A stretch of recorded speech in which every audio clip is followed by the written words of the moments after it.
Hey guys. All right, as always, let me know if you can hear me.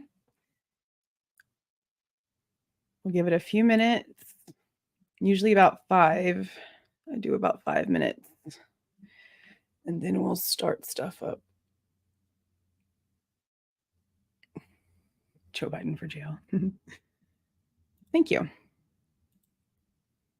Yeah, I haven't been able to go through and listen to all the details in full extent because of everything that we're always constantly every day doing. So this will be my first time really paying attention, past just being flabbergasted the first time I heard it. Yeah, it's interesting how finding out the truth about things can be sort of addicting, honestly. I mean, I don't want to lock him up unless he's actually doing something super, super crazy, but so far he sure is kind of doing something super, super crazy. Hey, hey. Well, good morning. I saw something on Twitter today about Australians. It said that they were just basically British Texans. I thought that was funny. I thought it was hilarious. Hey, guys. Hi, hi. Give it about 5 minutes and then we'll get started. Press and play on my cut version of this. And I don't know if you guys want to go over the ending part of it, the arguments between Taylor and Jennings. We can do that too, maybe this weekend if you guys want to. No, I can't. I don't know why I'm not interested in that case. I guess because it's pretty clear cut and dry, and it's doesn't really nothing surprises me with human beings anymore. Hey, birthday girl. It's Allie's birthday today. But Lisk is disgusting. He looks like if Shrek the Ogre was a real human. Hi, hi. Yeah, it's Lisk is pretty cut and dry. It's disgusting. I know it's been pretty bad. His wife is what shocks me so much in that case. Girl, unless some things have changed, I'm pretty shocked by her reaction to some things.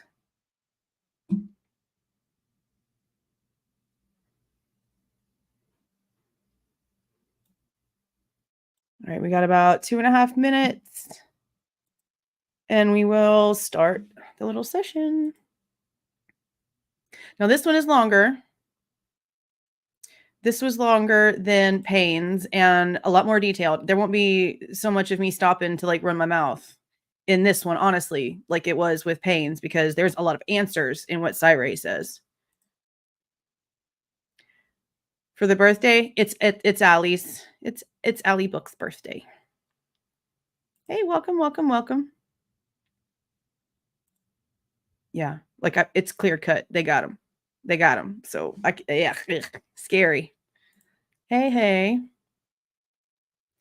Yeah, he just drops all kind of info. It him and Payne's testimony, it's night and day. Mine's April 18th. Night and day. I don't even understand again how Payne has a job. Honestly, I really hope that even if the locals there don't care at all about the case, right? That they're at least seeing where their tax dollars are being spent, because holy shit, I would be angry. I mean, we should all be angry anyway, because we all know that this is how our officials do things pretty much everywhere. But come on, the Idaho people that are paying these people's salaries need to know that they are literally not doing anything. They are not worthy of their hard paying dollars at all. At all. It's just insane. Super crazy. Super, super crazy. All right, we got about 1 more minute before I press play. And we get to see all of the missing information. And this is something I mentioned. I don't know who watched my video earlier on the Stacy Chapin interview, but yeah, that was an interesting interview. If you haven't watched that one, I know.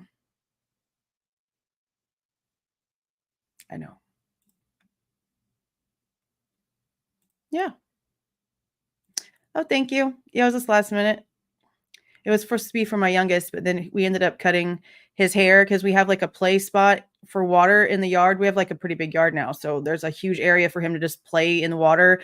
And he was growing it out because he wanted, for some reason, a Morgan Wallen mullet. But then it just got so thick, and we ended up cutting it. And we still had his blue dye because he loves Sonic. So we were gonna Morgan Wallen blue mullet was what I was gonna let him have because it's summertime, right? But we ended up cutting it, and it's too short. So I was like, I'll just use the dye. Yeah. Yeah, that's pretty much just how like spur of the moment stuff happens in this house a lot. Not at all. Yeah, something's going on there. I mean, I honestly just don't appreciate the way that she tried to like push her book before they even wanted to talk about the book. Like they were still wanting to talk very, very much about Ethan. And she kind of was like wanting to jump into the book. And I was like, that's a bit weird. But yeah, I don't know. I have my opinions, as you guys know. A little bit, not a lot. I cut some of it and it was like a little bit too short. But yeah, some of it. He got about halfway to the mullet. We're going to try again whenever it gets colder. Okay. So we're going to go ahead and I'm going to present screen. And we're going to get started. And now again, this is not going to be a bunch of boo-boo nothing the way that it was with Payne. There's going to be like serious information in here that's extremely important. And we need to also keep in mind while we are listening to him speak that whenever this played, he said he saw the records himself. Like everything that he is speaking on is evidence that he has seen that the defense has when it comes to what they've used in this whole thing. So he's not just it's not just like Larkin and them whenever it came to the IGG. At least that could have changed though. Because whenever they were talking before, like with Vargas, it wasn't like they had even seen about the technicalities and the portals that are used and stuff like that, right? But they've now been talking behind closed sessions, so they could have seen stuff now. But Cyray for sure has seen records. So whenever he is speaking in specifics. Yes, the infamous Twizzle is here. For you guys who do not know, Twizzle Stick is a local. And he has a drive of him going to Wallaway. And it's over there on, oh my gosh, Dinky's channel. I just was like looking at his Facebook earlier. I don't know why his name just went away. He has a video of his drive to Wallaway Park on Dinky's channel if you guys haven't seen that. It's pretty interesting. Yes, I know. I said it. Yes, Angel, we know. Yeah, which is what I actually really, really appreciate because I know that that's always a really big problem when it comes to expert testimony and it loses juries whenever they don't speak like they're speaking to a human. You know what I mean? So I really do appreciate like the way that he actually does come across like, yeah, normal. Okay. You guys ready? All right, we're going to press play now.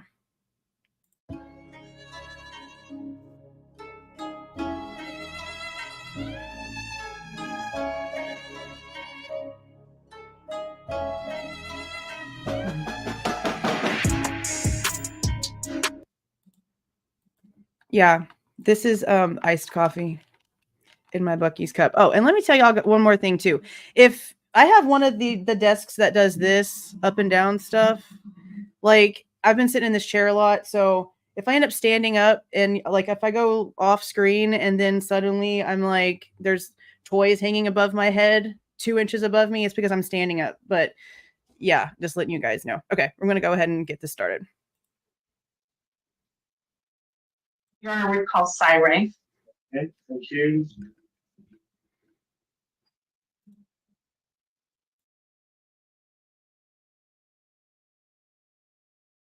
Next, sir. Thank you. Do you solemnly swear that the testimony you give in this case shall be the truth, the whole truth, and nothing but the truth and the penalty of perjury? I do. Right. Thank you. So you go ahead and have a seat there, and then please Welcome. state your name and spell your last.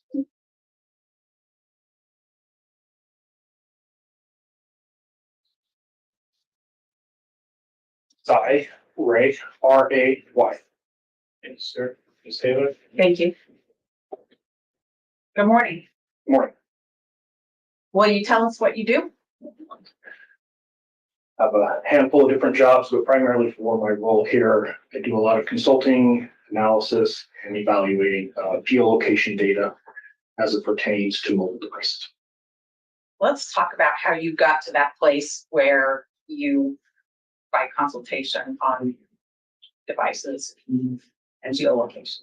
Okay. What background led you to this job? I started with a law enforcement background. I started my law enforcement career in 1995 in Arizona. Started working with the first set of cell phone records in that capacity in 97, late 1997. There wasn't a lot of training. Obviously, cell phone technology and the use of that in criminal investigations was very new and novel at that time. So most of my early training came directly from the carriers. If I Unmute myself crazy. Yeah, he said 1995. That's when my sister was born. We're 7 years apart. I was born in 88. We had like a brick Nokia phone back then. Actually, she was probably like 5 by the time we had a brick Nokia phone. So he was doing cell phone analysis before cell phones were like a dime a dozen. That's wild. Like he started doing this back in the dinosaur days. Yeah, compared with maybe 20 hours. Maybe. was working a case with Verizon or AT&T, I would work directly with Verizon or AT&T engineers to understand the records, what they meant, how to map them, how to interpret it. In 2000, I started a very small police department in Arizona. In 2000, I transferred to a much larger police department in the Phoenix area. When I made that transition, I took more of an investigative role. I was previously a patrol officer. That investigative role, I started with a DEA task force where I worked. Why are you always messing with me, bro? What are you doing? Why do you always do this to me? Quit it. With drug narcotic interdictions, and the primary role there working with cell phone records. So I had some more training experience in that capacity. In 2001, late 2001, I left that position and I went into a full-time investigations position. I started with sex crimes and child crimes. Again, using cell phone records and attending what training was available. It really does take like a person with a really special heart to go deep into stuff like that. Yeah, for real. Again, most of that is from the carriers directly. About 2004, I moved out of sex crimes and child crimes into persons crimes or violent crimes. So any type of a dangerous or violent crime against a person. Continuing to work with cell phone records and attending what training I could. In 2008, I was promoted to sergeant and I was immediately put. Let's talk about that for 2 seconds. All right. Sup, legendary. Let's talk about this for a second. Now, as much as you guys know that I didn't agree with that whole situation, the one great thing that came from that was learning that. Literally. Not only is he putting his reputation on the line of how long now? Over 20 years, right? Okay. Of doing nothing but putting the bad guys away. Like his passion was getting the scum off the streets. Not only is he doing this for the defense for the very first time ever, but without a dime being put in his pocket. That is insane. Insane. Awesome. Into a homicide robbery sergeant's position where I stayed until 2010. Around 2004, I started doing a lot of work with cell site simulators. And that is a piece of equipment that allows you to physically go out in the field and find a mobile device. In a very brief summary, it's the ability to create a fake cell tower that is mobile, it's in a vehicle. And if I can analyze your phone records and determine a rough area that you're at, I can put this mobile platform in that area. Your phone will register to it and I can physically track the phones. It's in court, it's in a bedroom, wherever. I'm gonna listen to a little bit of that again. So it's a mobile cell phone tower that he can put in a location where you previously were to like verify the way that it actually works. So it's almost like a tower mimicking the way the cell phone itself would move. That sounds like that, right? That's pretty cool. That's crazy. At 8, Yeah. I was promoted to sergeant, and I was immediately put into a homicide robbery sergeant's position, where I stayed until 2010. Around 2004, I started doing a lot of work with cell site simulators, and that is a piece of equipment that allows you to physically go out in the field and find a mobile device. Mm-hmm. In a very brief summary, it's the ability to create a fake cell tower that is mobile. It's in a vehicle. And if I can analyze your phone records and determine a rough area that you're at, I can put this mobile platform in that area. Your phone will register to it, and I can physically track the phones. It's in courtrooms, it's in a bedroom, wherever it may be. In 2007, our agency purchased that equipment. So prior to that, I was working with other agencies looking for devices using it. 2007, we purchased our own equipment. That purchase also prompted more training. There was a company, it's owned by Boeing. They came in and I had 80 hours at that point specific to cellular network engineering, how to go out and actually conduct these surveys to understand how a particular cell phone network works in a particular area, how to replicate, how to create a cell site that looks legitimate in that area. I worked with that company for a number of years in doing that, hundreds of hours worth of back and forth working, actually going out in the field and doing this. In 2010, I had an opportunity to go to Afghanistan as an advisor, in charge of an undercover Afghan police team that targeted IED cells. And again, we would look at different types of technology that we could leverage in doing that. I came back in late 2010, early 2011, and went back to the police department. In 2012, our department created a position that this was a full-time position. Now that's all I did was track phones pretty much every day, using cell site simulators, using phone records, whatever technology we could leverage. Because of the lack of training that was available when I was a younger officer, in 2007, I started a training company. At the time, it was called Phoenix Training. And I created a training company to provide law enforcement training, specifically as it relates to cell phone records. At this point, I don't think he's bored. With Payne's, I think he was stupefied. Shooketh even. With Cyray's, I think he's like, oh shit. This guy's putting us to shame. I need to take notes. I think that's what it is. No, I think he is. He's writing notes. You can't tell because my insignia is over, but there's a notebook right next to the judge, and he has a pen, and he writes down notes like a madman pretty much the entire time that Cy's talking. Legit, he does. I've been providing that training from 2007 up to about 2013 now. I was really frustrated with the lack of software and training available to law enforcement.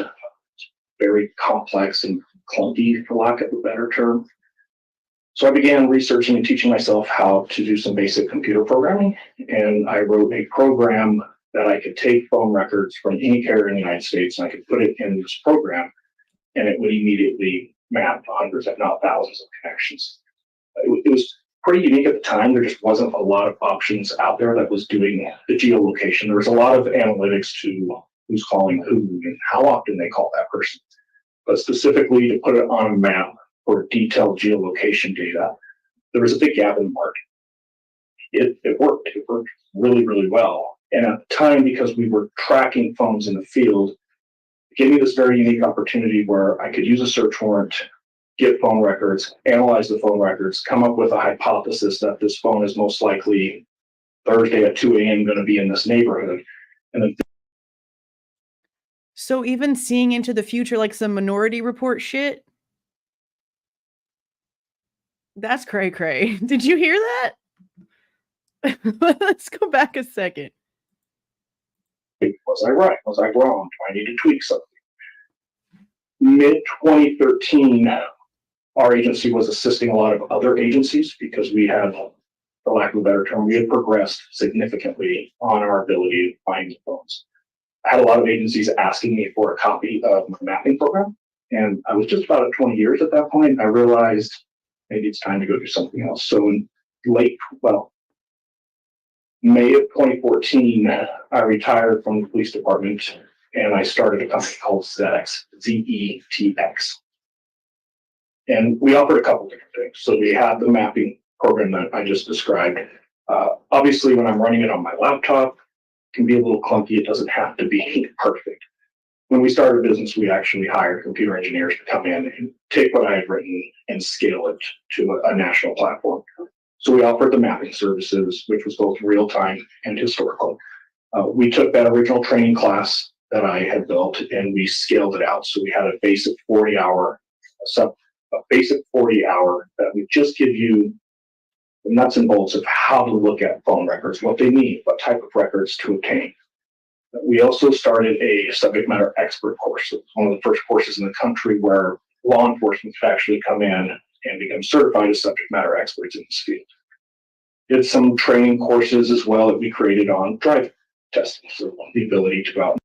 And see, that was one of the things that I had questions on, was the drive test. Like, I didn't know what that really was. If you're a normal human being and you hear the word drive test, you don't think it has anything to do with the cell phone, but it does. It literally doesn't have really much at all to do with driving. I mean, it does, but it doesn't at the same time. Scan and monitor cellular networks.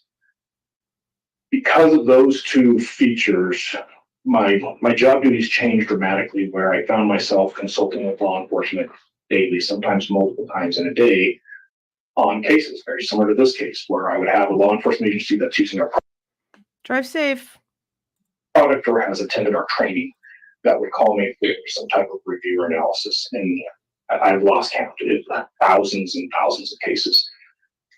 To put that in perspective for some just general numbers, I sold this company in 2021. At that time, around 2021, 2022, the system had mapped over 2 billion phone calls in the United States. He said that with the B, bro. 2 billion. They had mapped over 2 billion phone calls before he sold the company. You know how much data that is? I say this all the time. That's why I mentioned it in that little like sponsorship thing I had with Aura. Every little thing about you is worth money. Everything about you. You literally could be like the brokest person on the planet, but every little thing about your broadcast is worth millions. Isn't that insane? Just not to you. Worthless to you. Worth everything to these companies. I freaking hate it. I hate it. We were seeing thousands of uploads a week. We had created this program in 2014 that if any law enforcement agency in the country called us because they had some type of crime. So 7 years. From 2014, he sold it in 2021. In 7 years, 2 billion. We would overnight them a drive test scanner, which gives them the ability to go out and do a forensic examination of cell tower networks. It was no cost. We ate all of the costs. So we paid for the scanners. Initially, we paid for the shipping. And the idea there is we wanted to create a national tower database that would have just a collection of drive tests. I want to say we have over 3 million towers in that database today that have been scanned or measured in some capacity. 2 billion calls. 3 million towers. I didn't even think there were 3 million towers in the country, and I don't know why I would be so naive. That's wild. Wow. I am unaware of any other database in the world like it. And we use that to feed the mapping platform to increase the accuracy of the mapping. Something that we did that was very unique. No. There's more, apparently, because he, in 7 years, tracked 3 million of them. So what percentage because I'm flabbergasted at these numbers. I didn't pick up when this was playing like live and I was streaming the live. I'm working. So just like everybody else, like I'm trying to listen while like it's like I'm listening to a podcast while I'm doing my account. You know what I mean? So these little bitty minute things like that, I didn't really catch, but these numbers are wild. Can you look, Ann Taylor is serving them their own asses on a platter right now. She's showing the difference between what they got versus what they got. Like, this is literally David and Goliath, but it's not going to end the way the other one did. Like, at all. This is wild. Insane. Insane. He has, like, millions of percents more knowledge and expertise in his one little person than probably the entire state of Idaho.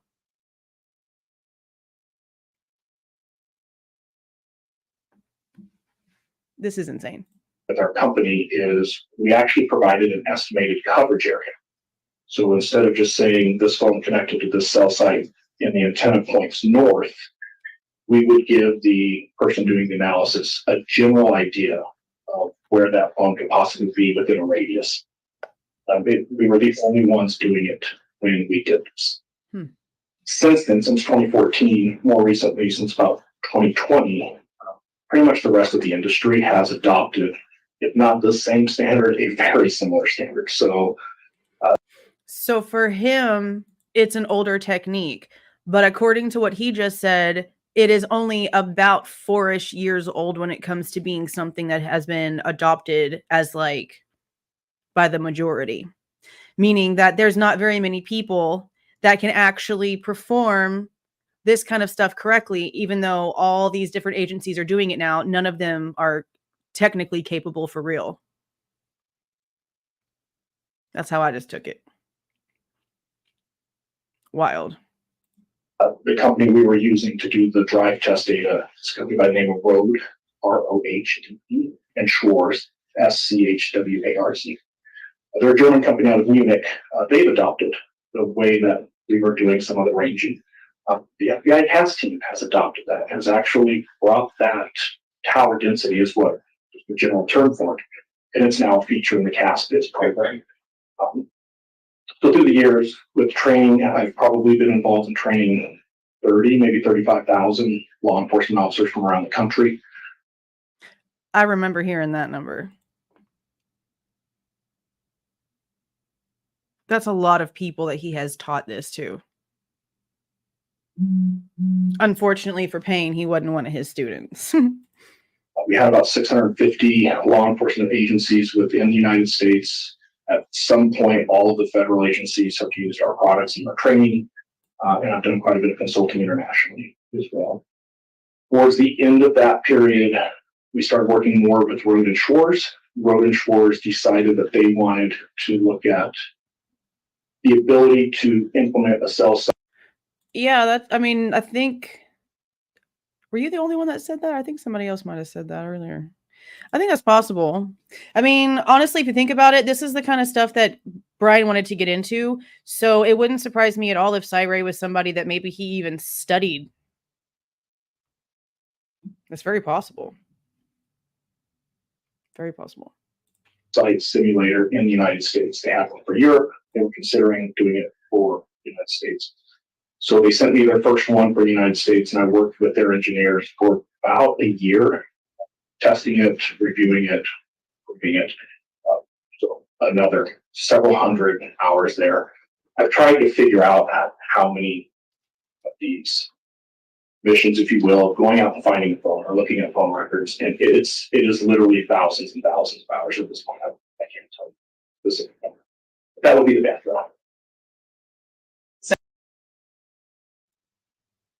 Okay, now take a breath. That would be the background. How many minutes was that? Because it literally started off with like, tell me about your background, and he's been talking since right there. So from 1.5 minutes to pretty much 11 minutes. It took 11 minutes for him to finish telling us about his background. Compared to what was it? Less than 20 hours of training? 6 years in Moscow PD? Infinity versus -5 is what this is. This is so crazy. This is crazy. All right, you ready? Now he's going to get to the good stuff, I think. I don't know I don't know if she goes into any other background stuff, but 11 minutes worth of background is a lot to compete with. Sounds like your background is mostly in law enforcement, and then you moved into a specialty with cell phones, cell towers, drive testing, radio waves, all of that kind of thing. That would be correct. Through that and through the training of other officers to do this work and to use your program, have you testified as an expert in this field? I have. If it's not 100 times, it's right there near it. Roughly 100 times in both state and federal. And have you been qualified as an expert in state courts, Yes. in federal courts? Yes. How about Idaho? Don't think I have in Idaho. I can't. I've consulted on a lot of cases in Idaho, but I don't think I've ever had testimony in Idaho. So another first. It's pro bono. It's the first time he's doing this for the defense, and he's also never actually officially testified in this state before. Well, he's just checking all kind of things off his old bucket list, ain't he? This first time then? I believe it is. Generally, when you work, and I'm talking about when you've done your consulting work or worked with an agency to do what you do to review the records and to analyze the data, do you usually work with the defense? This is the first time I've ever testified for defense. And there it is. A lot of people were like, whatever. They acted like it was no big deal. How can you sit there and know that this man has done nothing but try to put horrible people who have probably done and as magically horrible as this is, okay? And I say magically because of the story they're telling me just ain't true without some pixie dust making it happen, because there's just no way one person, the way it happened, we're not even going to get into that right now, okay? But you cannot sit here and tell me that he hasn't testified and done work on cases that could have been worse than this, especially over in Afghanistan. Okay, let's think about, without getting into like horrible descriptive things, okay, let's think about the type of human that's normally used when it comes to having something strapped on them, in order for something to go boom. Usually they are very underage humans, yes. So considering that he was tracking those types of things, I could only imagine the kinds of things this man's actually seen. Let's just vaguely put it like that, okay? So you're going to sit here and try to tell me that there's no significance whatsoever in the fact that as much as this man has done, he is now choosing to try to make sure that Bryan Kohberger, who is accused of doing something horrific, walks. He's not doing it for any other reason other than he saw the paperwork, the records, and said, no, something's wrong here. And like I said, we have to remember the entire time, he's seen it. He's seen the records. He's seen the reports. He says it on the stand. All of those things are extremely telling, and people need to pay attention for sure. Fair to say you usually are a prosecution witness? That is a very fair statement. Well, here you are, and you're working with us in Mr. Kohberger's case. What's your role in this case? Trying to conduct an analysis of all of the geolocation data. At this point, still focused primarily on Mr. Kohberger's device, ultimately all devices, but any geolocation data, which is the ability to look at a specific area, whatever range or size that might be at a specific time, and put some type of accuracy and reliability to a phone's travel. Maybe it's stagnant when it's moving, when it's not moving, when it's off, it's on, those type of things. But specifically as it relates to network, so the cellular network or a Wi-Fi network, I am not a forensic digital guy. I don't get into cell extractions. I'm not looking at the metadata on the phone. I'm looking at it very much as a network. So he's not going in there and pulling up all this information from the phone itself. He's literally only tracking its movements through the networks. He's only looking at how the cell phone interacts with the radio waves and the, you know what I mean? Like all the way, all around it in the way that it's moving. And notice he said Bryan Kohberger's for now, but technically all devices. So I wonder how much information from the, like, everybody's phones is missing if stuff from Bryan's is missing. Because he's only right now testifying about Bryan's data that he has seen, right? And he says later on, spoiler alert if you hadn't watched this yet, that there's literal time and location of crime specific information missing. So they technically can't prove it was Bryan, but they can't technically prove anybody because all of the very specific info is missing. That's how I took it the first time anyway. But I wonder if they're also going to end up using him to compare like the victim's phone data stuff and like Dylan and Bethany's phone data stuff when it comes to this, not data, but like the way that he's doing stuff, to compare their locations and things to Bryan's, to also like prove that they never intertwined in any way. Because you'd think they would use him for all of it, right? Not just Bryan's. Guess we'll see. If I can make a rough distinction, you're not the person that's going to tell me who they called and which Facebook groups they might be a part of. You're not going to look at the data from the phone like photographs, but you're going to tell me the places this phone went and how it was used while it went somewhere. Kind of. Let me clean that up a little bit. I will look first at where I believe the phone went, where it traveled, how it got there, how long it took, possible routes. And then to your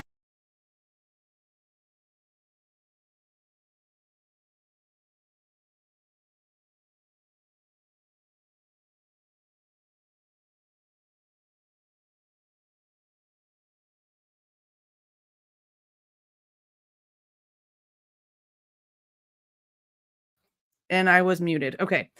That part right there, like mentioning Ethan and then mentioning this part. Ethan and Xana's information's still like a mystery. Like we know what Bethany says about the 9 o'clock chiming of them being at the party thing. But then whenever they got home and the whole like them going to sleep and blah, blah, blah, all those very vague, generic bullshits, we already know that they were wrong because Olivia had to fix Maddie and Kaylee's timing of getting home. But no one's ever given a damn to ever fix or clarify, at least to the public, Xana and Ethan's.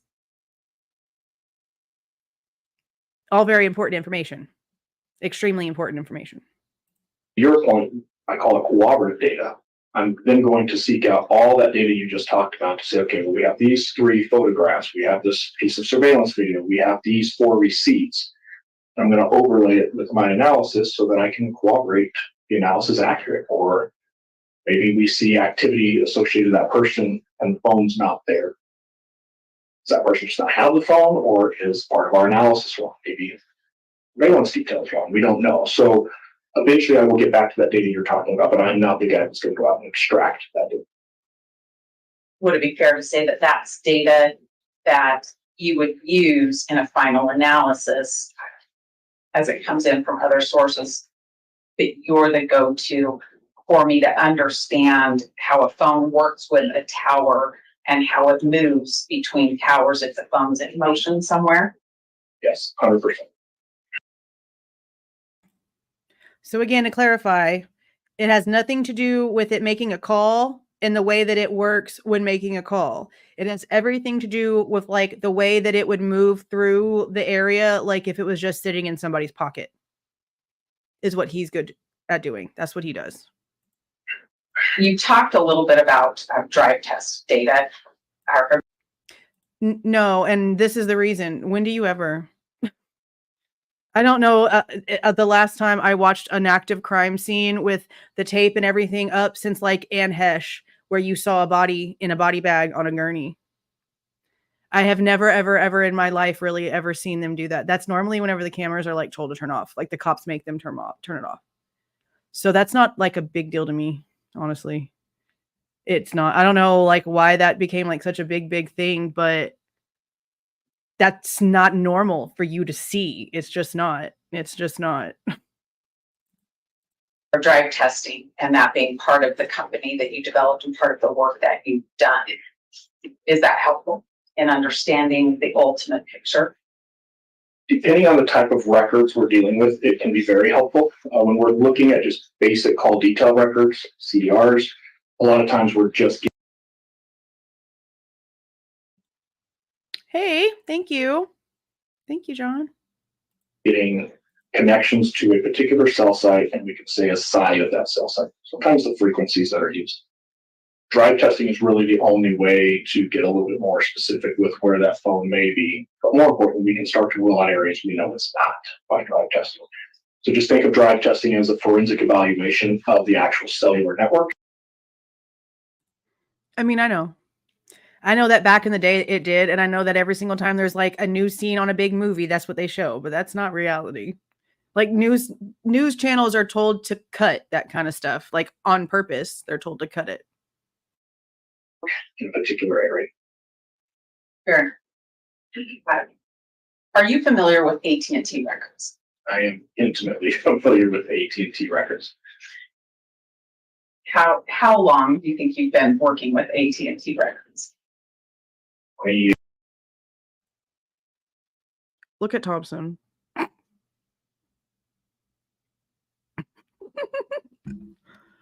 It's just so funny. It's so funny seeing him so quiet after seeing him stand up and preach to the choir about how Bryan wasn't stalking anyone. Now he's just quiet. 8 years. In our case that we're here on today, have you reviewed any AT&T records that relate to Mr. Kohberger? I have. What have you reviewed? What AT&T refers to as their regular CDRs, which is a report AU as an atom union. I have identified the report CT as in Charles Tom, which is the subscriber information. There's a really weird name called Locavore, which is AT&T's attempt to. Let me just say this about this, okay? If your friend was being rolled out on a gurney and you were like in the street crying because you were like in a crowd of people watching the scene, would your first reaction be to like, let me pull my phone out and record my dead best friend's body being rolled out of their house? Guys, we need to like think a little bit logically. Like, I get why people are asking those questions, but logical thinking goes a long way with these kinds of things. It doesn't happen anymore. It's not abnormal. There was 4 people. The scenes were horrible. And we've already heard about certain wounds being certain ways. So how do we even know how many parts were carried out or bodies were actually like in one piece or not? We don't know these things. So that doesn't surprise me, okay, that there's no footage. Because if there was footage from somebody's cell phone, like everybody would be talking all kind of crazy mess about how that person's disgusting and sick and oh my God, why'd you record that? It's not a big deal. It's just not. It's just not. Yeah, I know, but the media gets told turn the cameras off because we're about to take dead bodies out the house. Like, that's a thing. That's a thing. That's how it works. Estimate general locations using latitude and longitude. I don't want to say GPS because it is different than GPS. I believe I've looked at some ping data from December. For the most part, that's what I've reviewed so far. Have you looked at? What do you mean by nobody? So nobody that works for the police department, nobody that was standing there saw them. Just because we don't have footage of it doesn't mean that, guys. It doesn't. Like, you cannot sit there and say nobody saw them getting removed. Everybody that was working the crime scene saw them being removed. Just because it's not out here for the media to get off on doesn't mean it didn't happen. Like, come on. It's no. 2 separate AT&T warrant returns from December 23rd, 2022. I have.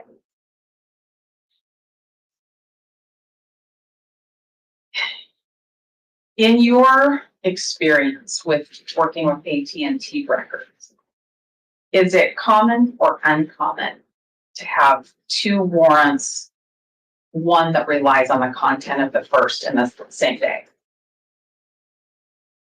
It's not uncommon to see a small time period that produces results that would increase the desire, the need for a bigger time period of records. seeing that entire process happen twice in the same day is extremely rare. When, No, it's not you, it's Zach. Like, I'm just trying to like tell him logically that it's a little bit crazy to me that that's what a lot of people are like harping on, and you can't say no one saw it. Just because it's not on camera out for the public doesn't mean that it's not on people's body cams. Like, stuff like that will probably come out at trial.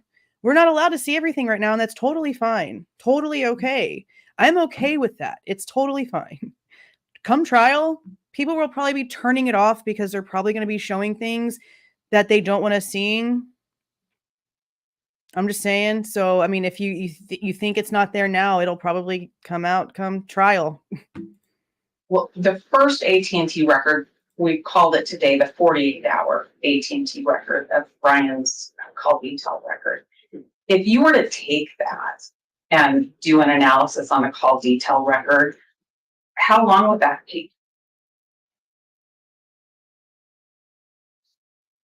Depends on the analysis. So I'll qualify that answer with looking at what was put into the second warrant that shows us at least parts of that analysis to include a route that was identified.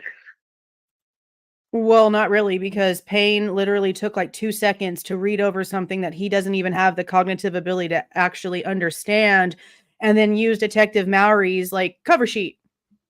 Because remember, we went over that in the last live, we pulled it up. It has Payne's information on like the printout stuff, but on the page that has what they're actually looking for, where they've like whited out lines, he just took the one from the first one that Mowry wrote out. He copied and pasted a bunch of stuff. To do it reliably and feel comfortable that I'm accurate, at least 3 hours. And that's if you know what you're doing and you have all the tools at your disposal. And they will. They will. That's what I'm saying. Like, the stuff that we don't see now when it comes to the bodies being removed and other things, like the media was really lucky to be able to get a lot of footage of this, because as crazy as this was, they probably should not have let so many people just go crazy all over the place. Because look where we're at now. We have 3 unknown male DNAs just willy-nilly that nobody's doing anything with. We have nothing that makes any sense whatsoever. And not only did they make the mistake of telling us that the crime scene was completely contaminated before the cops even got there, I highly doubt that in the 4 hours in between the first responders getting there and the detectives finally getting there, that there wasn't more people in and out of that place than there should have been. There's probably a lot of stuff they're going to end up having a show and trial that's going to just piss us all off, because I can tell you right now, there was a lot of protocols not followed here. A lot. Arguably, you could spend half a day or more doing that very easily.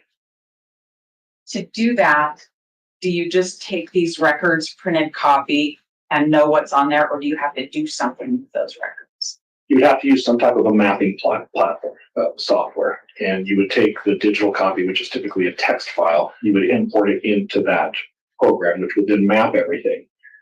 But if I'm going to use those results, search warrant affidavit, for example, there's a process that I'm going to go through to confirm the accuracy, because in theory, if I'm wrong, the entire linchpin of that case is now hinged on this affidavit that I wrote. So before I commit to... You heard that? That is him giving like an insight to Payne's inability to understand what the hell he was actually reading, and hastily writing that second warrant literally could become fruit of the poisonous tree. That's what he just said. That's what he just said. So we already knew that there was issues with the IGG. Can you imagine if Payne was so freaking lazy that he just like copied and pasted and hastily did all of these warrants without actually understanding what he was doing? And because of his lack of knowledge, that's all poisonous now. It's all bullshit. Yeah, here we go.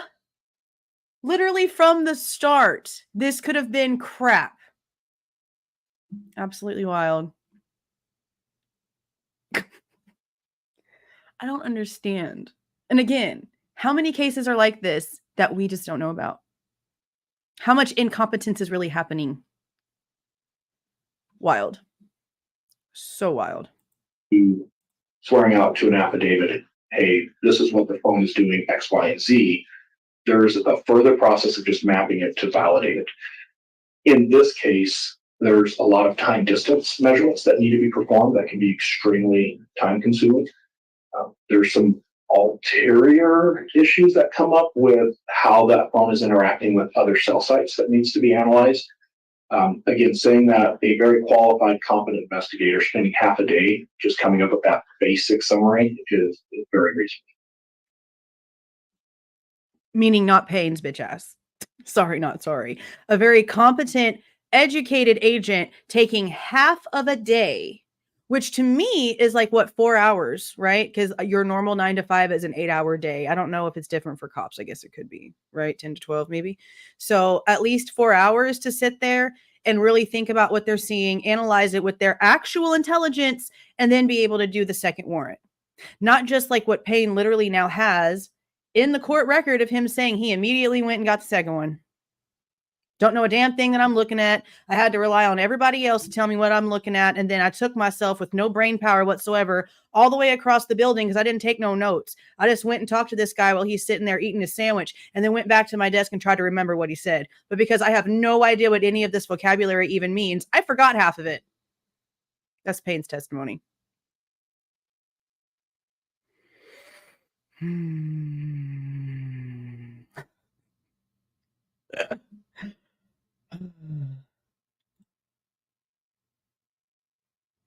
Well, that's because they don't want to. And most guilters won't. Like, that's why, like, I'm not letting go of any possibilities. And I say to this day that Bryan is no idiot. I think he knows exactly what happened. I think he knows exactly what happened, but I don't think he did the thing. I don't.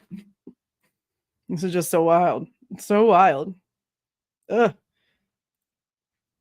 And that half a day, you would put that record into a computer program and a map would be produced? Correct. What other information besides?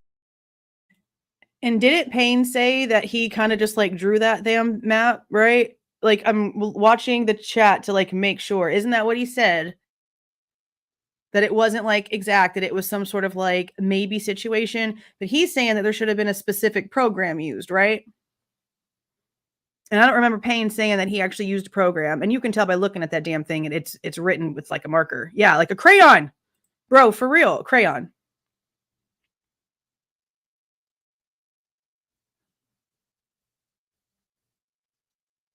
Insane.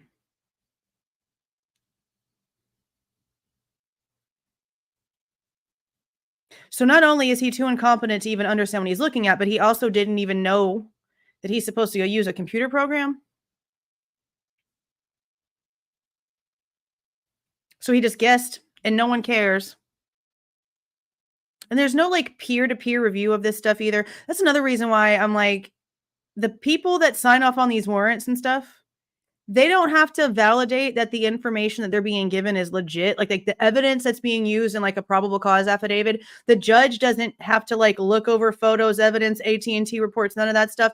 They just have to believe that the idiot handing them the paperwork knows what they're doing, and then they just sign it in good faith.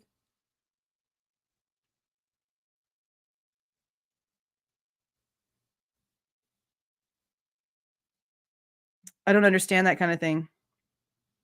They should have some sort of like check system to where the judge that's signing off on it has to at least validate that what's in it is legit. But that's them doing too much work, I guess. Besides that call detail record, would you need to do this analysis? In this case, I would want the call detail records. I would want the locabor. It's LOCABR. And I would want the regional cell tower list from AT&T. Does AT&T generally provide that regional cell tower list inside of its record that it produces pursuant to the search warrant?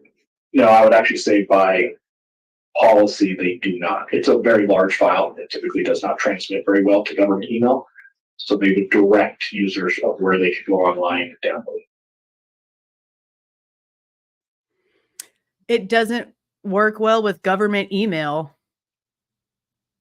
So it's a government type program because the government uses it constantly. What is this ad? The government uses it constantly What is this thing doing? There it goes.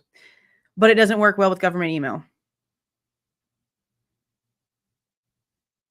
That's weird. Is it like rejected like it's a scam? Goes to the junk folder? Weird. And have you looked at this record, the 48-hour AT&T search warrant record, the return on that? I have. Did that include the See, there he said it. He's seen it. He saw it. In case anybody missed it, that's where he says he has seen the evidence in the evidence folder. And that's why he can talk the way that he's talking, because he's seen it. the regional tower list? It did not. Okay. So if you So the regional tower list should have been there, and it was not there. So that's piece like number one. are doing this analysis, you put CDR records into a computer program, you put a regional tower list into the computer program. What does it produce? The CDRs would show me cell sites that the phone connected to. In this case, even within the 48 hours, there's hundreds of those cell sites. So it would take a while to really look at that. The regional cell site list would show me the cell towers that the phone's not interacting with, which can be just as important. Does it spit out product to you, or does it create something that you can reference to write your next warrant? Depending on which mapping platform you're using, they all create some type of a map that the person doing the analysis on can interact with, and they can change things, they can save things, they can create work product. Depending Create work product. Create work product. So not only do we have the feds not paying attention to anything that they've done, not handing over any of the actual work. Okay. Payne didn't either, because he's so inexperienced and has no actual knowledge of how to do this, that he also didn't produce any work product. I can do that. I'll work on that this weekend. I'm actually also trying to implement my monkeys back, because I love my monkeys. Oh my goodness, my hear no evil. Which one is this one? See no evil, speak no evil monkeys. I took pictures of them and then like took out like the bodies from like here up, and I'm trying to implement it into like the banner of the channel behind my name. I love my monkeys. I want to put them in the logo. I don't know why I just felt the need to tell y'all that, but I just wanted to make sure that y'all knew that. on that platform that's saved in different types of maps, but yes, all of them would have some type of a mapping platform. Okay. Would that be consistent with this past draft that we heard about earlier? It's my opinion that Corporal Payne probably is misusing some terms there. Because he's stupid and doesn't know nothing he's talking about. I don't see any possibility of the FBI CAS team producing a CAS draft report on the 23rd. I think he's probably mistaken that he saw some type of CAS work product, which would be this map, before they export all those results into a report. So I believe that he probably saw some mapping through a mapping platform. So he maybe saw some mapping, but there's nothing for him to like determine exactly what those maps actually mean, where they came from, what roads they actually are for, whose phone they were for, possibly even. No. No, because he can't sit there and listen to this man talk and then seriously still think highly of himself. If he stays in this position, it's because he knows he has already got up there and he can't do nothing else. Because come on, this guy has, he sounds like he just barely learned how to do this stuff last week. It's insane how much like he didn't even bother to go back in and get any information from anything that he did, even to refresh his brain, which again, most high profile thing you'll ever do in your entire career that you obviously don't even deserve the titles that you have for. And you don't even bother to like refresh yourself before you hit the courtroom. Honestly, that's just like so disrespectful. Honestly, it really is. How much could he really care about getting justice for the victims if he goes to court that not prepared? Sir, you shouldn't even be part of law enforcement. You just fail all the way around. It would really surprise me if there was a physical report. It would be completely out of character.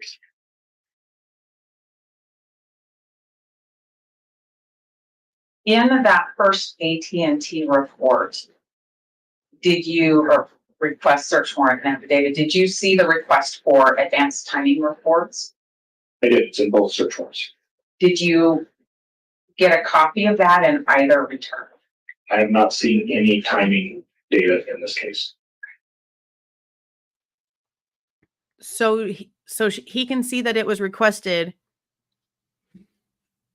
but it's not actually there. So it was requested, but is this one of the pieces they're going to say that they most likely got because it's very common for it to be there, but for some magical reason it's not there? Let's see. In December of 2022, did AT&T have this advanced timing report? I absolutely did. Was it something that they could produce? It absolutely was. And in May of 2023, how's it different to that May of 2023? Prior to May of 2023, only certain agencies were receiving this timing report, the FBI being one of them. What was referenced earlier about the May 23 date, that is when AT&T started offering the same type of reports. It's a little different, but it's the basic timing report to the state and local law enforcement as well. But prior to that date, state and local law enforcement would have to leverage these reports through federal agencies that have.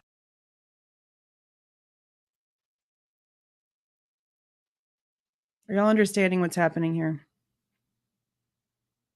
November of 2022, whenever this happened, because of the way that these things were regulated in the laws, a state and local agency would have to get the feds to do this kind of thing for them. But as of May 2023, the same month that the grand jury happened in this case, that law changed. They no longer need the feds to be the middleman. So now all these local and state agencies don't have to do all these TUI requests and all this boo-boo bullshit to get their information because now they have the ability to do it themselves.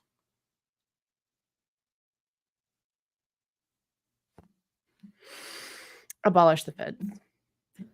They need to go. And I know I have an agent assigned to me already. I'm not stupid. I talk way too much shit. Y'all don't deserve y'all's jobs. Access to it.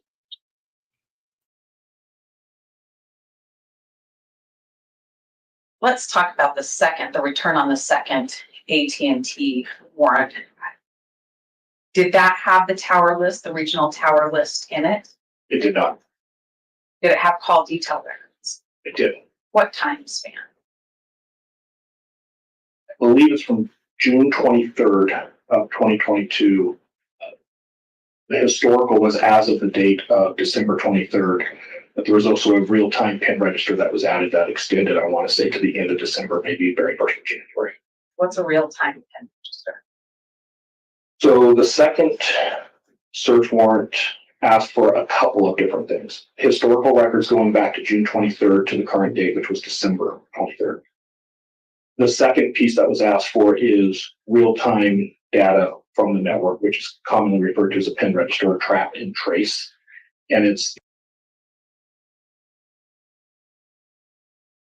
the ability of law enforcement to monitor network connections in I was making fun of the trap and trace and I was muted. real time. So as that phone connects to the network for certain reasons, I can see those connections. It's not a wiretap. I can't hear anything. I can't see content, but I can tell the phone is connected to a particular cell tower. There's also what's referred to as ping data, and that's going to be AT&T's estimation of where the phone is at, and that's provided by latitude and longitude, and that comes in every 15 minutes. Wow. What is So they could really like track every little like puzzle piece thing. Well, then again, like maybe not precisely if it's like an every 15-minute skip, because if you're driving certain ways and there's like country roads that connect to certain things, I guess maybe not, but close enough. the purpose of one of those devices? I should probably clarify. The third thing was the authorization for a cell site simulator. So it was a combination of all of these. Just as a matter of policy, and I think pretty much every law enforcement agency in the world has adopted this if they can, To use the cell site simulator, you want to see a real-time feed of the phone. Otherwise, you're driving in circles where the phone may not be. So it gives law enforcement the ability to have a general. No, honestly, if this goes the way that it looks like it's going to go, I don't think this is ever going to get solved. I think it'll be a cold case because they destroyed everything. There's literally nothing they could go back on. It would literally take somebody opening their mouth, I think. And I just don't know if that's ever going to happen. So it might be never, honestly, sadly. Understanding of where a phone is operating or functioning. And then I can use the cell site simulator to do it. There's a number of reasons an agency might do this.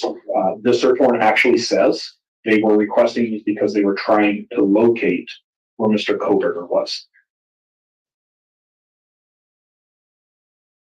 Going to the understanding what's happening right now, is that used so that you don't just know where the phone was 5 minutes ago, but you know where it is right now?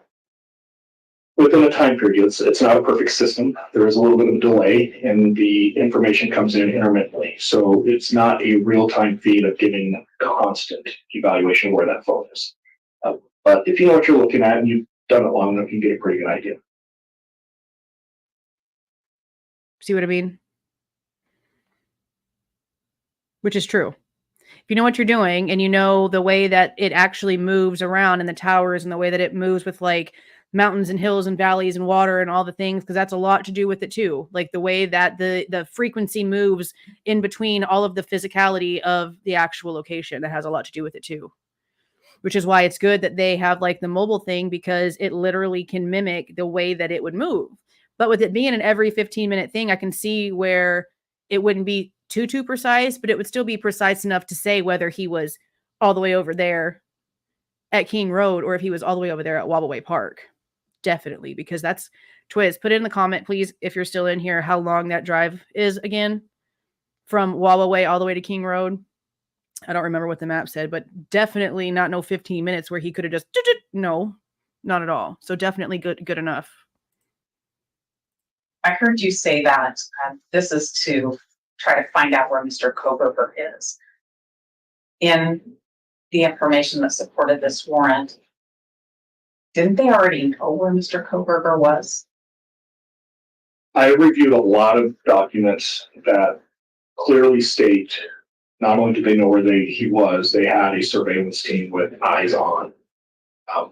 So yes, it would be unusual for an agency to request this type of equipment. And I need to qualify that.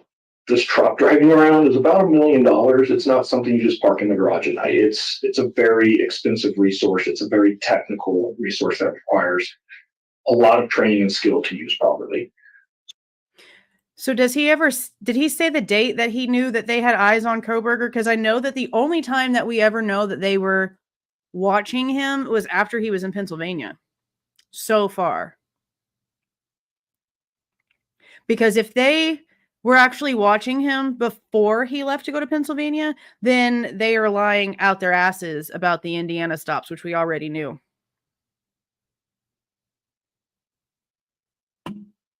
But yeah, did they just use it as an excuse to get a $1 million machine? Because that almost sounds like that's what he's saying. Because if they already had eyes on Kohberger, why are they asking for this type of information is what he's saying. Like this type of stuff, if you already have eyes on the person, then we should be past this portion, as I think what he's saying. Like there's no reason for this type of testing if you already got eyes on the guy that you're about to arrest. So why do we need this machine? Why do we need to spend $1 million on this machine? Yeah, that's what he means. You think they were looking at him before the first warrant for his phone? Supposed to have been the 20th? Because I know they mentioned the 23rd like a lot. But then again, like that's another thing I don't understand. If y'all had y'all's eyes on him, why the hell did y'all have to go all the way to Pennsylvania to get something from him? Why couldn't y'all just done a search warrant and broken up into his apartment without him there and swab stuff? Or go to his office and swab stuff? Or why didn't y'all do the kind of surveilling that y'all were doing on other people whenever you went and got the cigarette butt? So I don't understand that. Let's see if he mentions more dates. I'm pretty positive he does. So typically when it's used, it is used for, hey, we don't know where this person is at and we need to find them. And to be very honest, I don't have an issue with that part. I've used it thousands of times. It's a good tool. It's a great tool. Mm-hmm. However, if I know where a subject is and I'm physically watching him, it's probably disingenuous for me to get a search warrant justifying it that I need to find him. Makes sense. Thank you. I want to switch gears and talk about the CAST-BIZ program. Okay. Are you familiar with the CAST-BIZ program? I am. Why? I've worked with a lot of agencies that have used it and accessed it. So I've Okay, but how do you know that?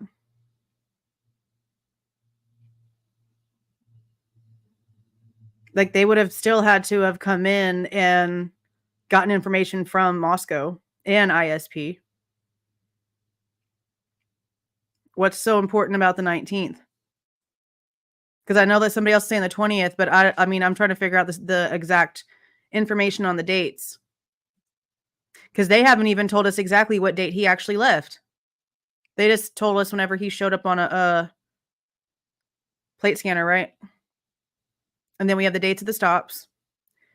But I think they've given us like a 2 to 3 date range of whenever he actually could have left town. I don't think they've given us the specific date just yet, which is kind of stupid, which is why the whole thing is dumb. I don't understand why they had to go all the way to Pennsylvania just to do the DNA thing. Because if they would have gotten the DNA from WSU, like the Washington area where he lived and went to school, then they would have gotten his actual DNA and not his dad's out the trash can, in my opinion. Yeah, but it said between the 10th and the 13th. They never gave an exact date. worked on cases where we've used different mapping platforms to do. Well, they're wrong because we have proof that on I think it was the 26th, he was grading papers. And that you don't trespass somebody who was fired after they get arrested. So they would be 99.9% probably incorrect. Kind of a compare and contrast as a peer review. So they would create a work product, we would create a work product, and we would check each other's work. Because at the end of the day, we're just looking for the accuracy. We want to. Well, they said that that's whenever they were given the very small family tree, but they never gave a name, which I don't believe. Because the feds are only claiming responsibility for handing over a very small family tree, and then the Moscow Police Department was supposed to go from there. I mean, if he did something shitty enough, I'm sure they would have. But he's grading papers and still has login access on the 26th. You don't have login access to stuff like that where you can go in and do bad things after you're fired angrily. They instantly will revoke your passwords and all the stuff. So, yeah, that's what I know. I saw the LOL. I just wanted to verbalize it for the people in the back. To see if there's any errors in that. I would say I probably have worked with the CAST-BIZ reports several dozen times, maybe as many as 50. I'm aware of some of the updates they've made. Like I mentioned earlier, I'm aware that they have added a feature that you can now input tower density, so you can create these estimated ranges, if you will. And I'm very familiar with the basic settings that have certain controls you can do, like time zone. What time zone am I going to have it? Am I going to use the coverage density? Am I going to save my work? Am I going to just exit the program? I physically have seen those features a number of times. Features that exist proving you can save your work product in order for you to tell me exactly what you did to get to your conclusion so that I don't have to have any second guessing on your validity of your work. That's the part that I don't understand here. They're just expected. We're supposed to take somebody like Payne's word for it, is what they're wanting us to do here. They're wanting us to take somebody as incompetently stupid and ignorant to this subject as Payne and take his report on said subject he is completely ignorant in and believe word for word what he says without asking for the work that got him to that conclusion. How is any of that okay? This is everywhere. This is everywhere.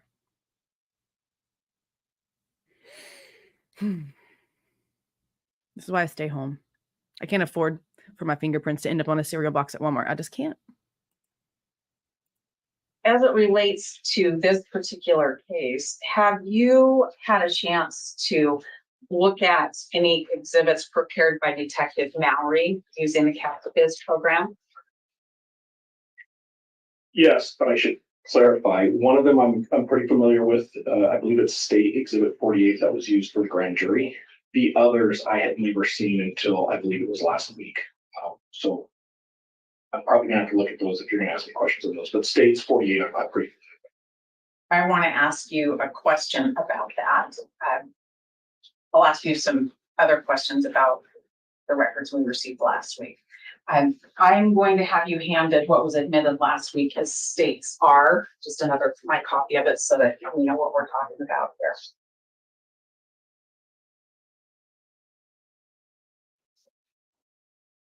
Okay. I'm curious about what was needed to go into CASBIZ to create that. So when I open the CASBIZ program, I have to input what I'm going to refer to as source data. So let me define source data. Rowing is boring and hard, but it's a full body workout that engages 86% of muscles. Is any data that is in electronic format, typically a text file, that the CASBIZ program is going to link to this mapping session and use that source data to create the images we're seeing. I can tell you right off the bat, without a doubt, this. And how do we know at this point there was only 3?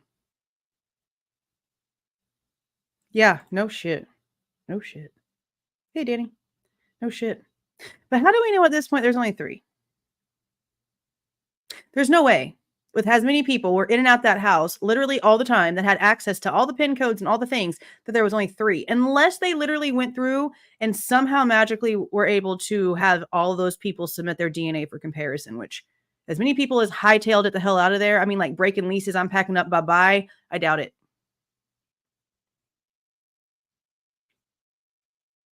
I doubt it. Makes no sense.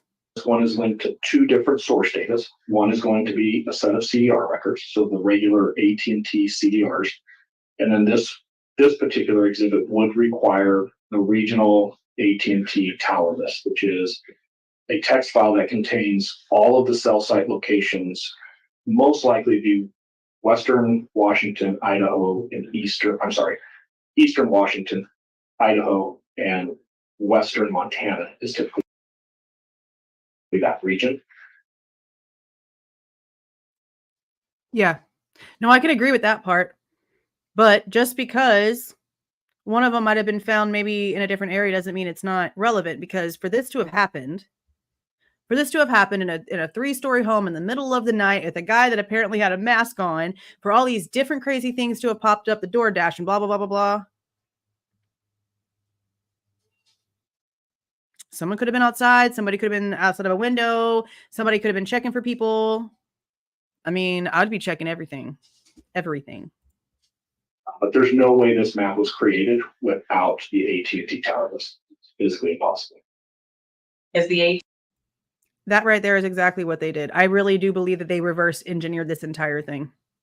Because just like Canada said, they saw 2 WSU officers saw Bryan's vehicle in the parking lot of his apartment complex on November 29th, but they didn't even bother to tell us what kind of vehicle they were looking for until the 7th, right?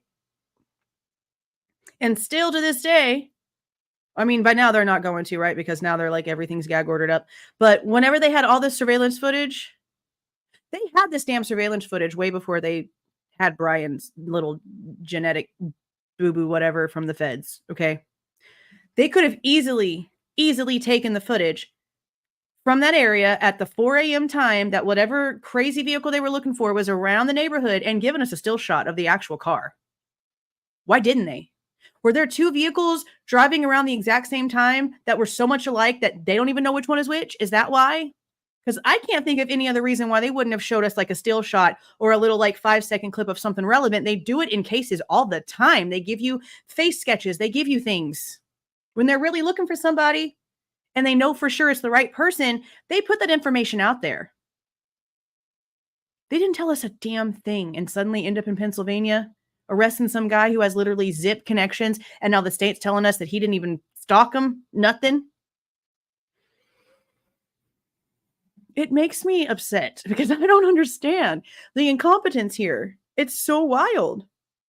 Yeah, I know. That's what always bothered me too. That's why I'm like, were they just confused? Like, is there really a possibility here that like there was more than one vehicle driving around at the same time that in the nighttime looks so freaking similar? Because if you just look at Linda Lane and you look at that car and then you look at the car that's parked underneath the carport, they both have the exact same angle cut in the back window. Like you could swear they're the same vehicle.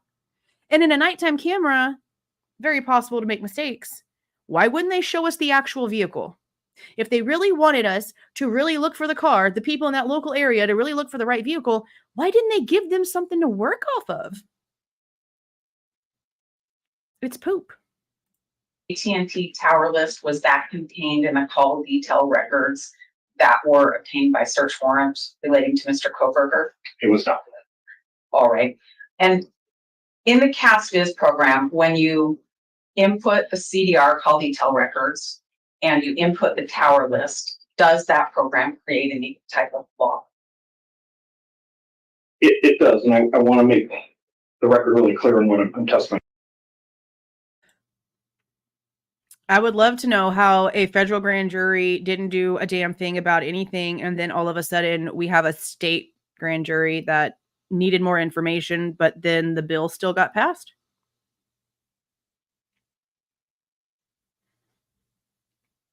I thought about this too. It was, it had to just be somebody from the rival school, right? Thank you, because it can get kind of confusing when we start talking about different versions. The CASVIZ program offers two styles of mapping. I think Linda Lane is the DoorDash driver. I have from day one. I don't trust the audio.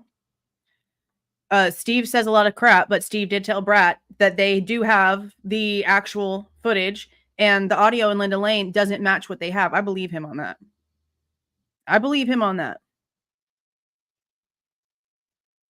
So I do believe that Linda Lane is the DoorDasher.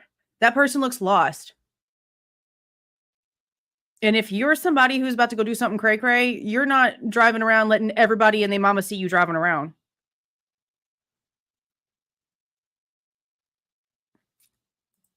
Hey, bro. Yeah, right? Like, why are you showing us a stock photo? People's vehicles are very specific to them. Something about it will be personalized. Something will be. And he should have had a sticker, like some sort of parking sticker or something, right?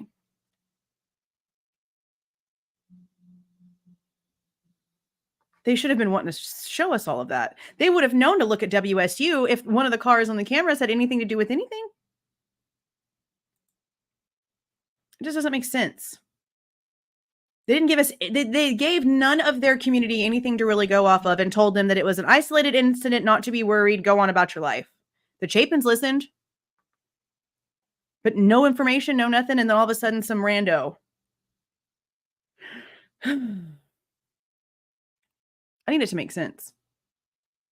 I didn't want Bryan to not be the right guy. I was like right there holding the pitchfork. Y'all can even go watch the video where they arrested him. I was hyped. I was yelling. I was screaming. I was like, F this dude. Like I was mad. Then the PCA came out and I'm like, hold on. And my questions have continued to just. This is just insane to me. Super insane. Can just default to a normal size, what they're going to refer to as a wedge shape, which is representing the sector the device connected to. If I was doing that, all I need is the AT&T records, because the AT&T CDRs. It would have still been Pennsylvania. Because he didn't, that's another reason why people thought that he was like sketchy, was because he changed it after the crime. But then apparently he changed it within like a week of, I think, his other one actually expiring. I don't remember if that's correct. I feel like that's accurate. That might be incorrect, but I feel like it's not. I feel like it's right. So he didn't just like hurry up with it. He waited until right before it expired to actually switch it to Washington. But they don't have a license plate at all. They don't have a license plate at all. They know that apparently, well, they say they haven't proved this because they never showed it to us. There's only one plate on the car. But they never ever got anything out of all of these terabytes of traffic cameras, residential cameras, stoplights, everything, highway stuff. Can't read a plate.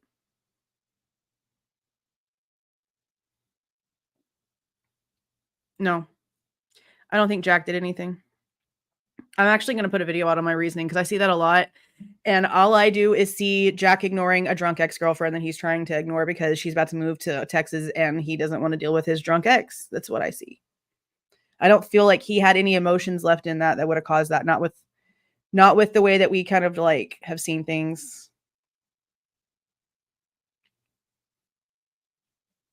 I don't think Jack did anything. I don't think so. Actually have the tower information that's required for that mapping.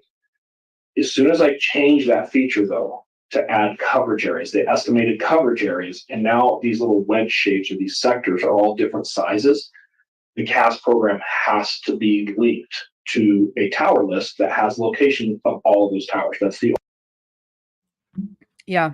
And see, that's another thing about like the people that want to act like he is involved instead of Bryan, right? We know from what the Goncalveses made him do that he didn't have any injuries on him. Neither did Bryan. So, the only way the program knows how to size the cell sites.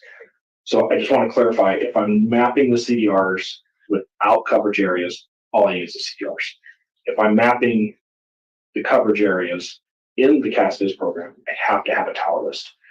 This one, I can see 3 different sectors. 2 of them, if anybody sees this exhibit, just to make the record. not just that, but I'm pretty positive that Murphy would probably be like reacting differently to him.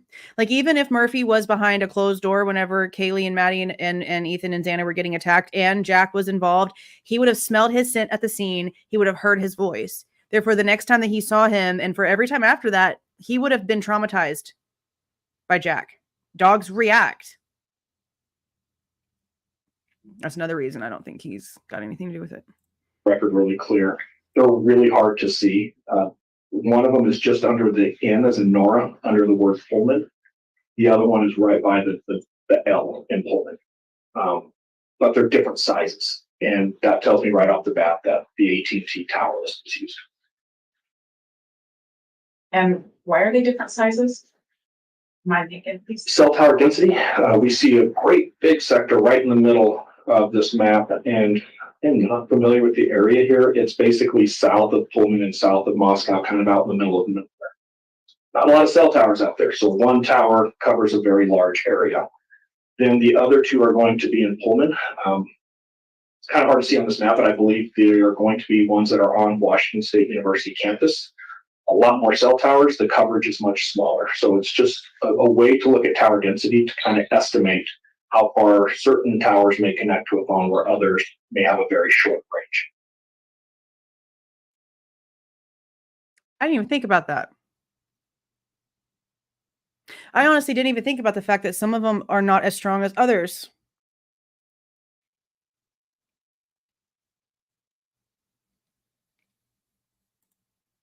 Oh, no, I know you didn't. I know exactly what you meant. I know exactly what you meant. You're good.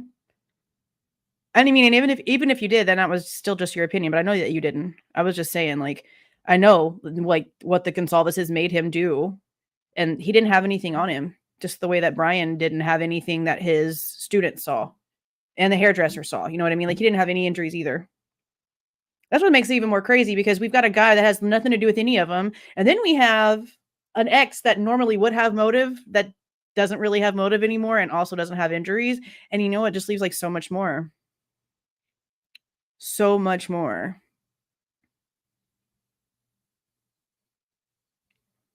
It's insane. All the questions still insane. And is it based on that difference in towers that causes you to know that a certain type of tower report was used? Back to that part. That's what I was, I didn't even think about that. I didn't even think about the fact that there's certain towers that would push out and have a stronger signal than other towers. And that's really, really important, especially when it comes to the differences in the way that towers work whenever somebody's like inside city limits and then whenever they're out in like a more country area. I didn't even think about like the strength of signal. You would think they'd all be the same, right? Like they'd all generally work the same. Of course not. Everything's got to be complicated. Yeah, it is a basic algorithm that uses tower density, and the only way to determine tower density is to have a list that has all of the towers, not just the ones that were used by the cell phone. Okay. Do we have the list of the tower list that was used by Detective Mallory in developing that exhibit? Detective Mallory stated he did not use a tower list to create this exhibit, so no, but I'm not sure how to answer that other than I haven't seen one. Should it?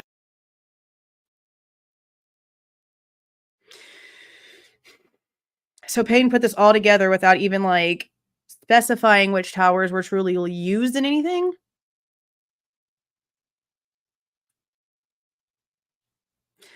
He would have access to records from the roommates' phones, yeah. Because he's already mentioned like Bryan's for sure, but all of the phone stuff.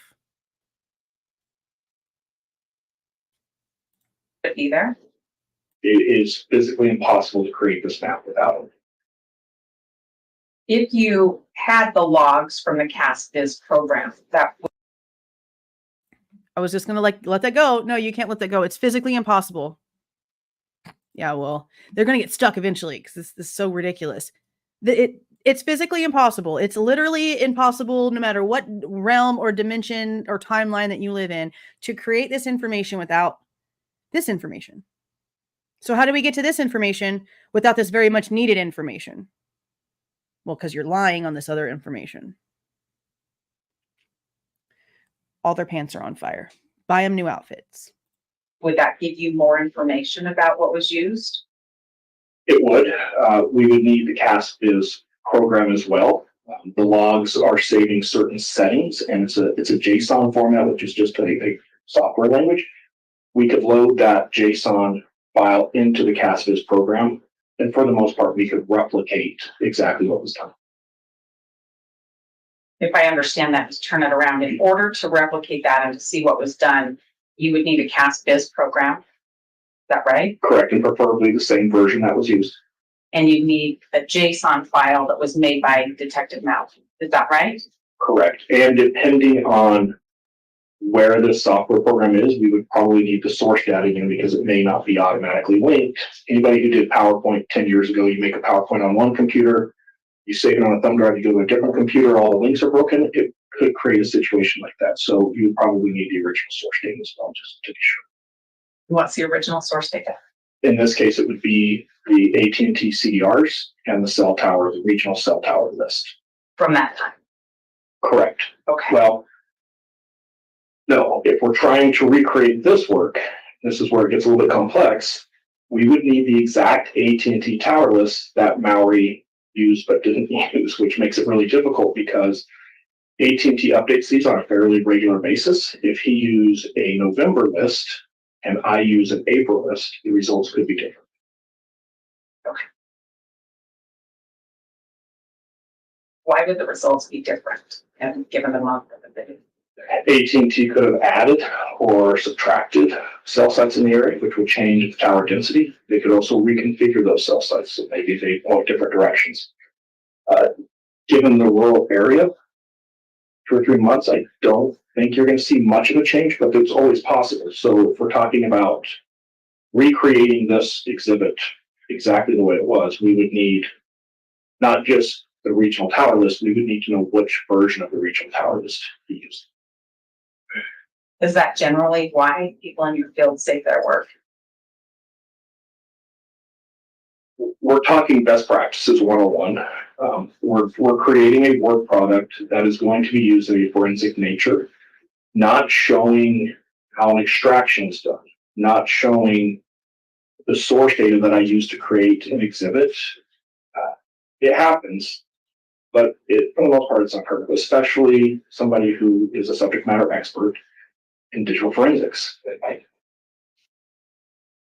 I won't say I haven't seen it, but it is rare. Thank you. Let's move on and talk about the cast draft. Have you? I'm sorry, Ms. Taylor. The ASCII report. Draft. Have you? Can I ask how much longer on this? Because we're 90 minutes. I need to give the court reporter break. Mr. Ray, when we left off at our break, I was about to talk to you about the cast draft report. Okay. So we'll start there. Have you reviewed a cast draft report in Mr. Kohberger's case? I have.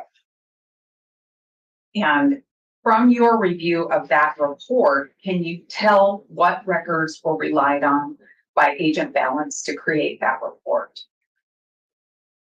That report would include, he had to have the AT&T CDRs, the full 6 months, a tower list to make some conversions that I'm seeing on the report, and also drive test data, which would be another form of source data, and then a mapping platform to ingest the drive test data into to analyze it to create these shapes that are then put into the draft report. Yeah, he did. He basically said, you know, I rely on everybody else for me to do my job right. So it's everybody else's fault. It's basically how I took it. Okay, I think I have that. Do we have the same call detail records that Nick Balance used to create his draft report? Yes, well, I believe so. Do those records appear to come from the December 23rd, 2022 to AT&T warrants? I would say primarily the second warrant from what I've reviewed. And is that because the cast draft? No, my 6-year-old is grounded from his Xbox, and he felt the need to knock on the door and ask if he could have it back when I'm done, if he's good. That's what that was about. Draft report spans the full 6 months of those records? That is correct. Okay, and those records, did those come from the second AT&T search warrant? That is also correct. Can you tell anything about the tower report or how the tower information was used by Agent Nick Balance? The tower identifiers that are predominantly used, not exclusively, but predominantly. Ping pong, ping pong, ping pong, ping pong. They just bounced it back and forth. No one is going to take responsibility, and then they're all going to end up in trouble because nobody wants to admit to anything, but we can all see it. Payne doesn't know how to do a damn thing, and all Mowry cared about was throwing stuff in a folder and walking away and going about his business. He didn't even care to put it chronologically, label it, whether it was a USB drive or whether it came in digitally, whether it came from King Road, whether it came from Taylor, whether it came from WSU. It doesn't matter. It's all thrown in there like nothing. Because they're scared. They're going to sound like a bunch of idiots. Yeah, because up until May of 2023, the feds were the mandatory middleman. Conveniently.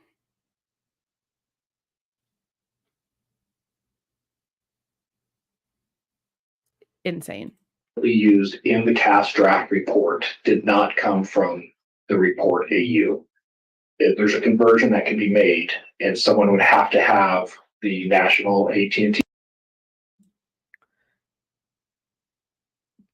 We went over his stuff, right? There's more of you in here now, so let me ask you guys this. Do y'all want me to do this exact same thing with Taylor and Jennings going back and forth for that short amount of time after the witness testimony is over? Because I don't know if we want to go through that like this or not. I know they do a couple of things, but let me know and I'll do it and edit it like this and do it the same way where I post it, and then we'll figure out a day to go over it maybe this weekend. Tower list, or at least the regional list. And I would take information from the CDRs. I would look at certain columns in this AT&T tower list, and I could get certain identifiers that are now being populated to the cast report, if that makes sense. Do we have a copy of the tower list that you believe was used? Okay, so I'll just go ahead and do it like this, because normally I don't really like to be online on Fridays. It's like my night to do stuff with the kids. So what I'll do is I'll record it out tomorrow, edit it out, and get it posted tomorrow for you guys to go over like we did with these. And then I'll schedule something for sometime probably like Saturday, maybe during the daytime, not so late. Maybe. We'll figure it out. We recently received 4 different versions. And when I say versions, they're just by month. And I believe we have August, September, November, and maybe December, or maybe it's in October. I'd have to back. So far, I've only had time to look at the November. And from what I can tell, all of that appears to be accurate. Would we need the October or the missing month to be able to do our work accurately? It's a really good practice. I'm sure that's why the FBI included it. If I'm mapping records over a long period of time, like in this case, 6 months, I do want to see the different versions of the tower list to make sure that if a change was made within the network during that 6-month period, a tower I map in July may map differently in November. So it is important to have that data. That's interesting. So I wonder what would do that. Because it's not like they can just pick, I mean, I guess they can pick them up and move them, right? Like replant them, because they're like coming out the ground. I wonder what kind of things would make something that's already there and mapped or whatever one way, what would make it change? Plus also, there's also so many, what word do I want to use? Merges. Because T-Mobile just bought like a bunch of companies up, right? Like I think I read that like T-Mobile owns like 83%. I think it's 83% of like networks in the country, period. Like they own 83% of like the entire everything of air space when it comes to cell phones. 83% of it belongs to like T-Mobile. So I wonder if the way that they work changes if like the network that it's actually like throwing signals out for goes through merges and different things like that.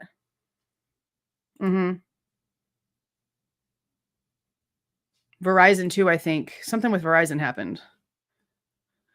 So I wonder if that has something to do with it. But you'd think that they would still have the same like strength of like, you know, the way that the signal bounces, like comes off of them, depending on.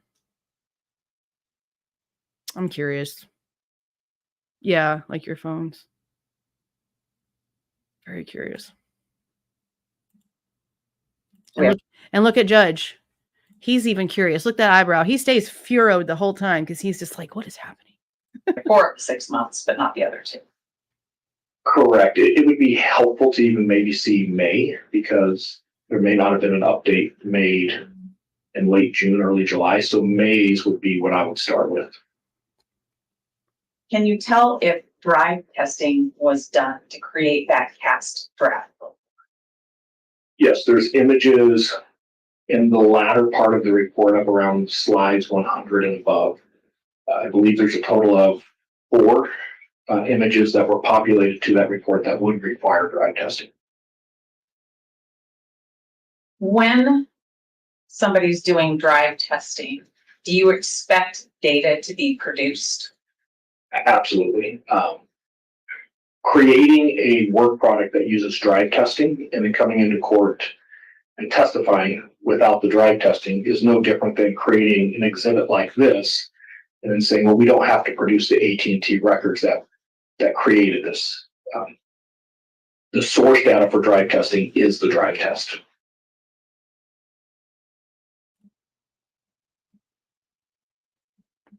The source data for drive testing is the drive testing itself. Do we have the drive testing that was done by the FBI to help create that report? We have what I believe is the majority. There are some significant pieces missing. I can't say that those missing pieces exist and haven't been turned over, or they were erroneously not collected. I don't know which, but there are some pretty significant pieces that are missing.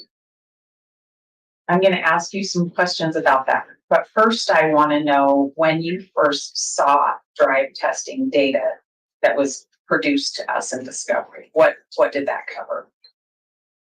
I found a file in the Discovery, I want to say early December, that included drive test, but it was about a 3-minute sample that covered less than a quarter of a mile in a completely irrelevant location. So it added no value to my analysis at all.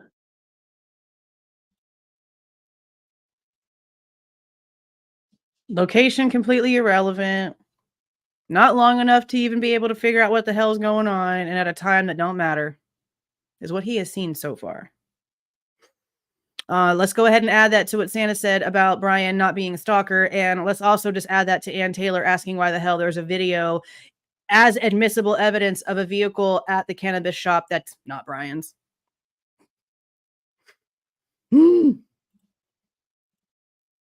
What were you looking for? What time frame and location were you looking for based on the CAS draft report review?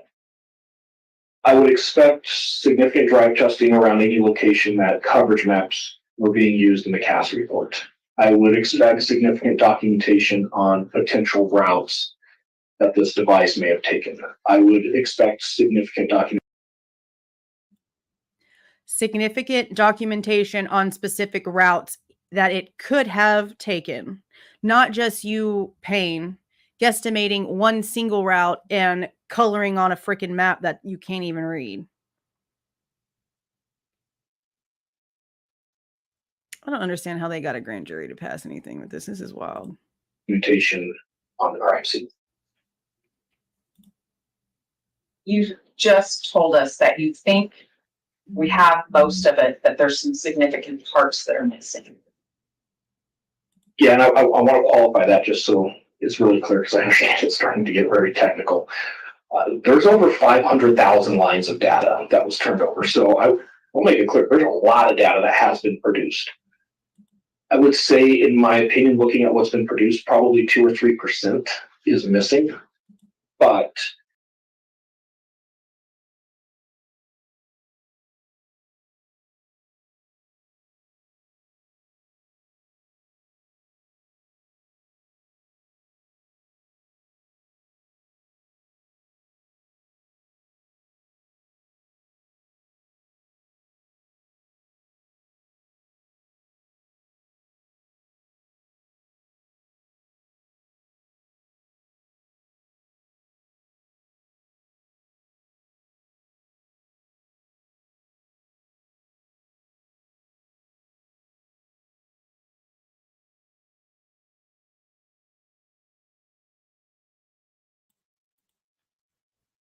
Speaking of missing, yeah, I don't know what just happened. Hold on, give me a second. I don't know. Hold on.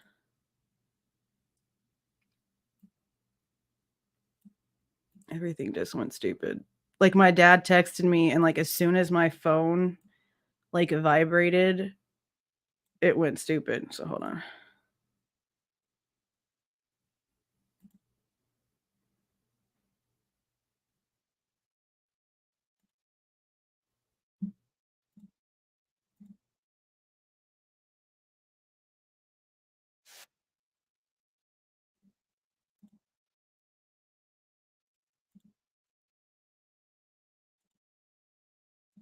Okay. Okay.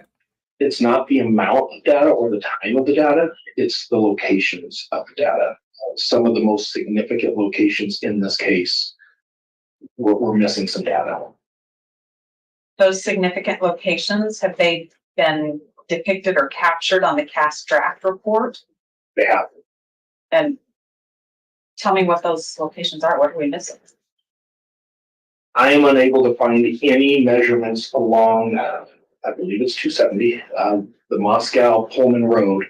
If you drove the most direct route from Pullman to Moscow or vice versa, pretty much as soon as you're leaving Pullman to the time that you arrive in Moscow, we are missing that entire stretch. If there's ever been a case that we need to look at, what does it look like when a phone travels from Pullman to Moscow? This is probably the case.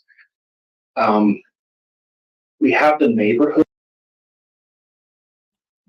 She's out. Let me just. I think I saw this earlier, but then I got distracted.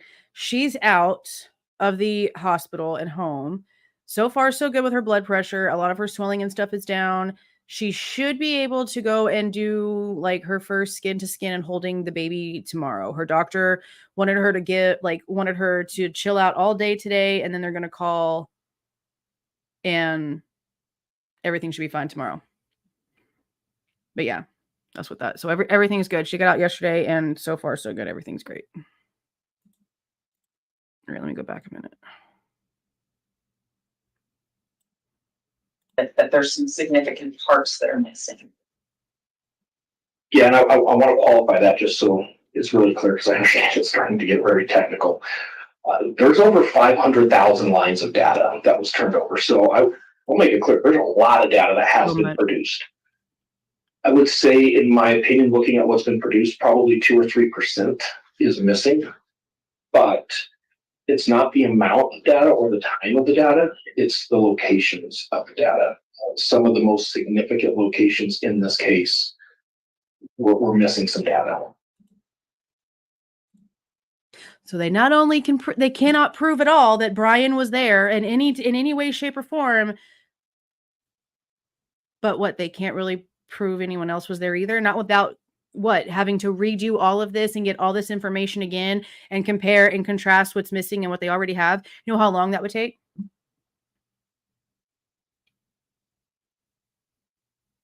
And insane, right? Insane.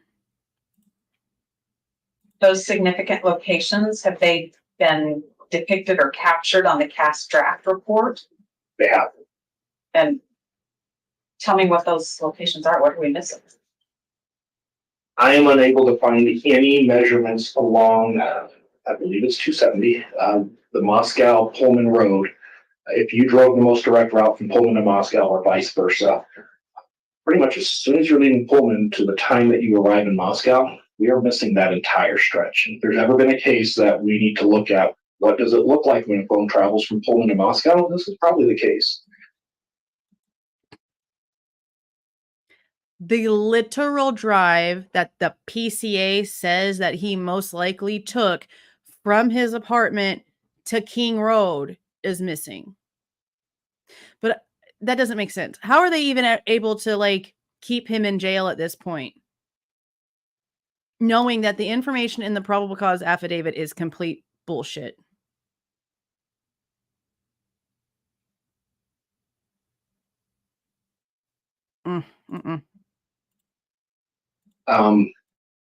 We have the neighborhood around the crime scene, but we don't have the crime scene.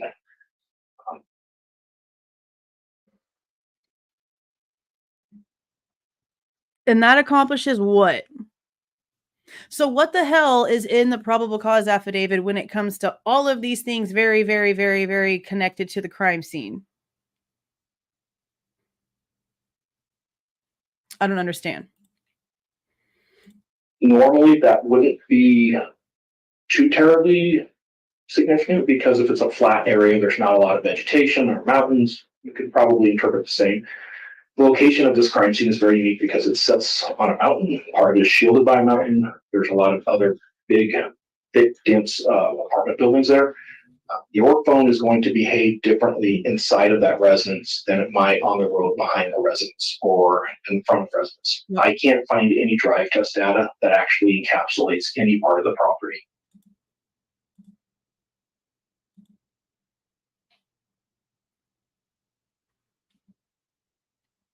Nothing about the crime scene. And now the damn thing is gone. So now, if they go and do a drive test, this huge mass that used to be there, that would definitely change the way that signals bounce around, is now gone.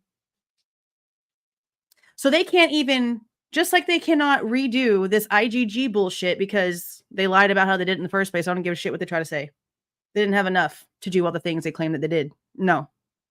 But now they can't even go back and recreate these tests because they've removed the entire freaking house and changed the entire structure of the area.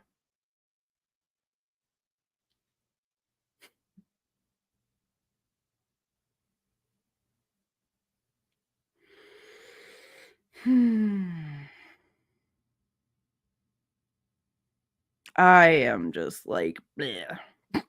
How is this life? How is this real life? This can't be real life.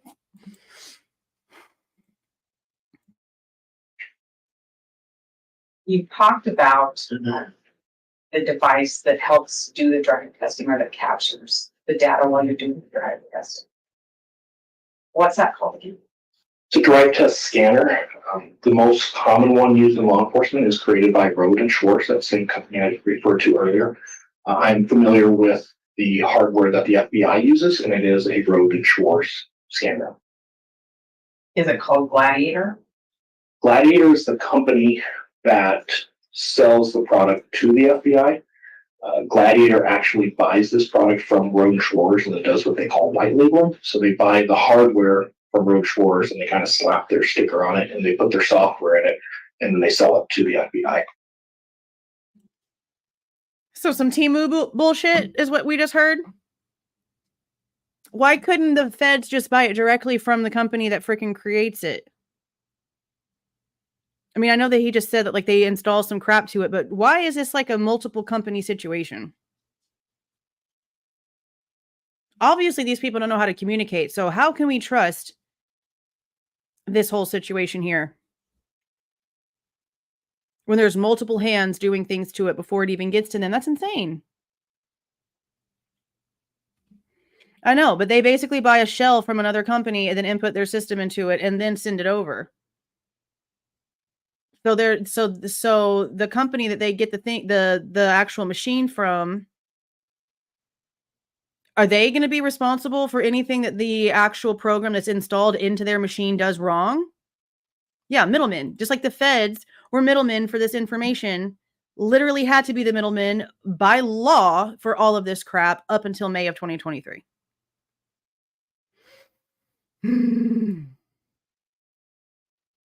This is so stupid. But ultimately, it is a Road and Schwartz piece of hardware. And once you have that piece of hardware, once you have this device, does it just work forever, or is there anything that has to be done to ensure it's working properly? It is a technical piece of equipment that takes measurements. It is required to be calibrated. The best way that for probably everybody in the courtroom to think of, if we go a little old school, is the old breath test. If you had a DUI and law enforcement couldn't produce the calibration records of the breath test, it was really problematic. Mm-hmm. Similar thing here. We want to see that the device is calibrated. In this case, it's really important because, keep in mind, I reviewed thousands of these drive tests over my career. There is a significant gap that I believe there's something malfunctioning in the equipment, or the operators are just not paying attention. I can't tell you which one it is. So in this case, the calibration records to show that that device is functioning properly are really critical. So whose fault's that supposed to be? Like, I know that he's saying it's either the operator or the machine, but is it the machine, the person who created the actual structure, or is it the company that it's programmed with?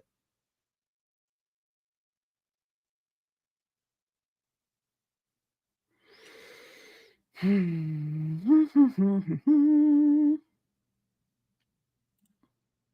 we have those calibration records on the device that was there more than one device used? There's actually two devices used.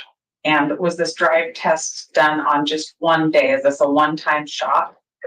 No, I think there's maybe 5 days total that I've seen drive test data collected. Okay. So now let's talk about the calibration for. So then there should be 5 separate reports. 5 separate reports. Okay. For this instrument or this machine, did we get records for all the machines that were used by the FBI in this case? We got the calibration records that were taken prior to the use of these of the samples. It'd be really helpful to have the calibration records after the use. So we kind of need to bookend those, because we know that it left Road Schwartz factory in October and everything was working great. When it came back, we don't know when it came back, and we don't know if it was functioning properly when it came back. It's not uncommon for there to be errors. If I saw a report and said it came in and it had 2 errors, it's not the end of the world. So it came in and had 2 errors. One of the 2 machines had 2 errors on it, and there's no date for whenever it actually got returned. Does no one know how to like do their jobs anymore? Why is everything so half-ass?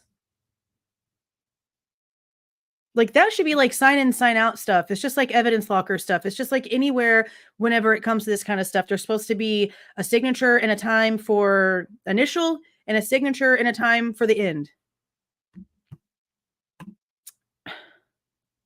Insane. The sky doesn't fall. You have to get into the documentation to see what those errors were. Normally, the device kind of self-calibrates itself. If you know what you're looking at, the major concerns that you would see the calibration is off, it becomes very obvious because results are really flawed.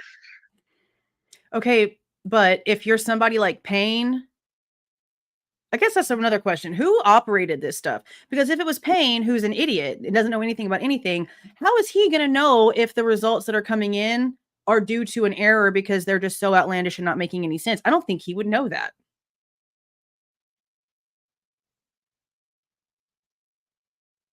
Unless it was that Valance guy, the Fed. So if the feds were working it, they should know what they're talking about. Okay, well, then it's not Payne. But I just don't understand. If they know what they're looking at and they can see that there's 2 errors in it, why did they continue to use it? You'd think that that would be like the sign that they can't be using it anymore. I mean, I'd hope so. I'd hope so. We're not going to hear from him till trial.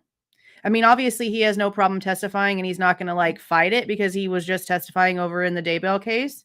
If he fights it, it'll be kind of strange. I don't see why he would.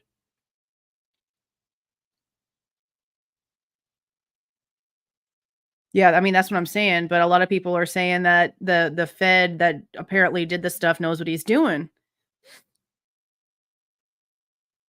You think he will? It'd be kind of weird if he tries to like not testify. I just don't know. I don't know. That's where I have a concern in this case is we have what I consider a significant chunk of data for specifically a location where the instrument is running. There's no doubt it's functioning, but it's not properly collecting AT&T data, which is concerning as to why. Because there were multiple drive tests done, and you talk about bookending these calibration reports, would you need to bookend all of the time that the drive testing was done with these calibration reports?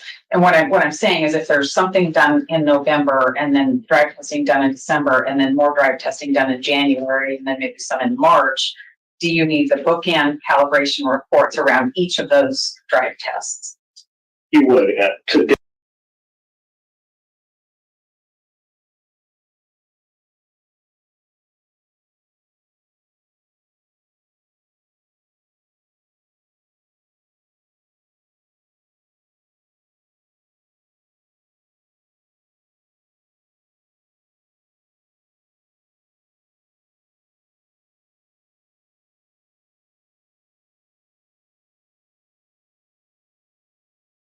Today, I have got to stop. I've got to pay attention to that. Okay, let me start that over.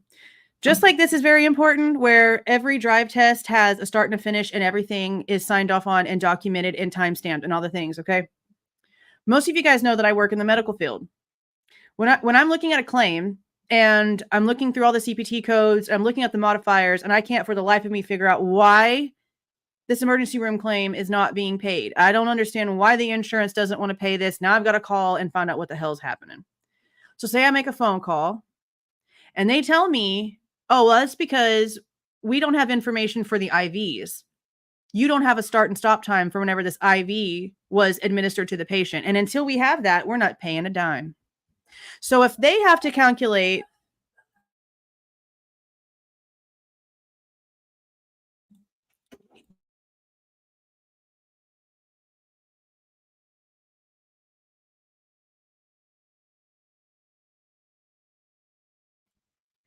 Did y'all hear that dinosaur running down my hallway?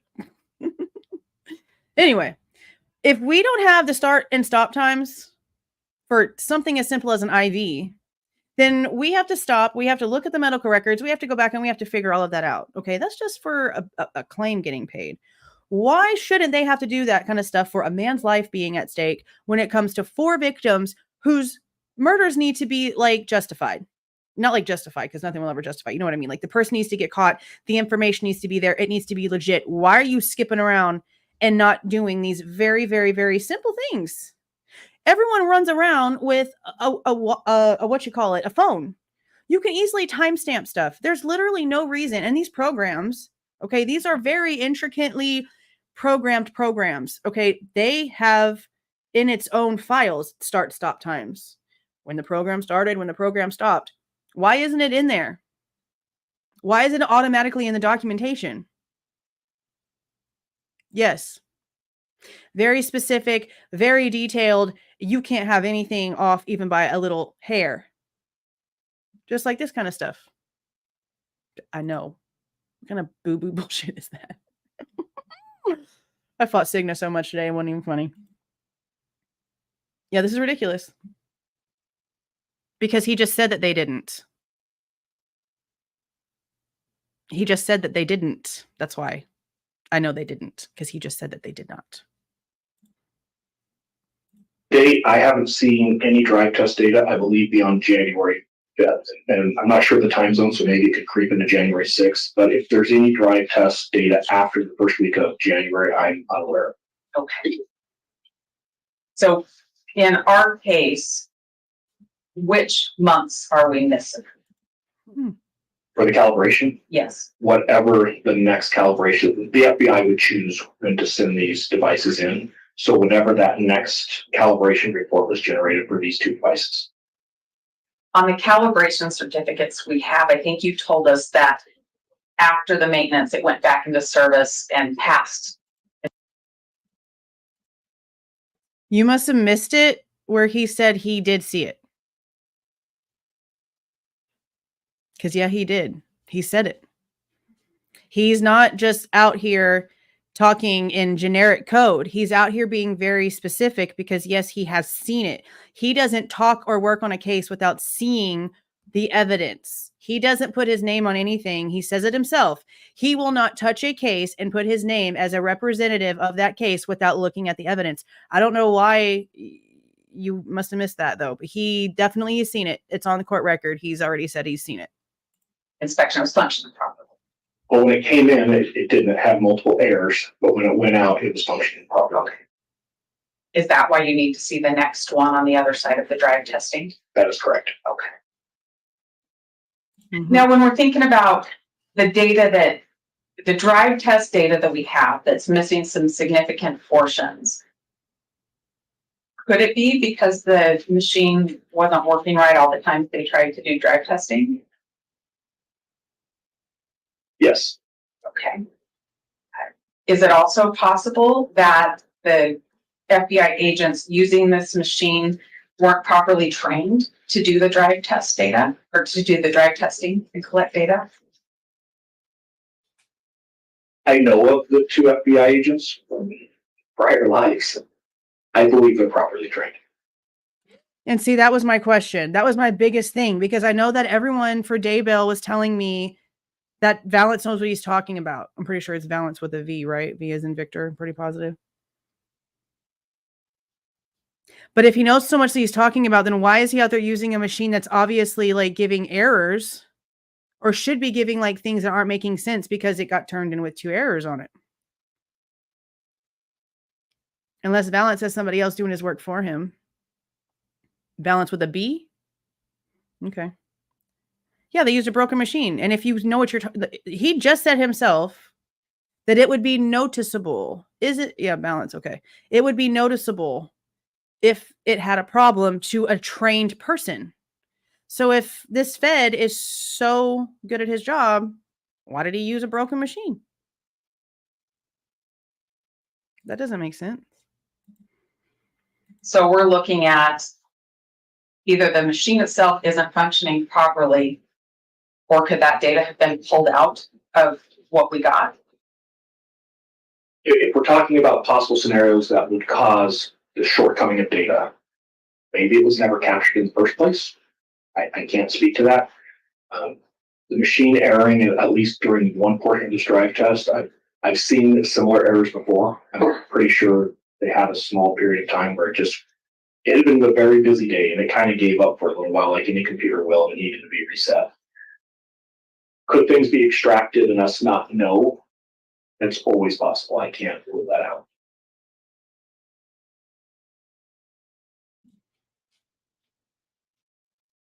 Meaning, is it possible that some information was removed before they went and actually downloaded their information? Is that what that means? That something could have been extracted before they actually got the report?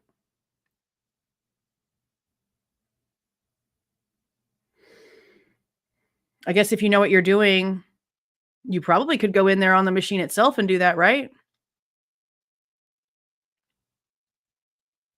That's still sort of like him saying whoever was the one operating this could have removed some things.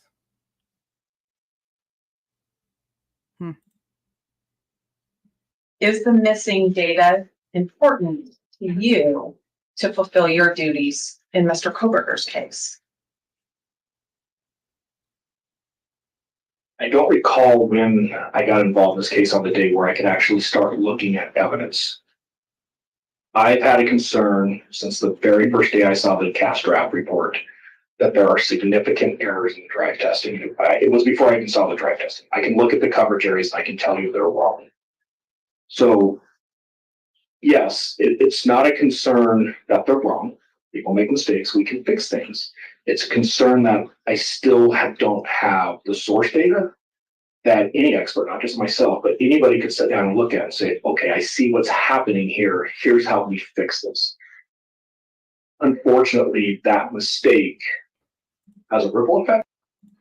That would be insane and just prove their complete inability, right?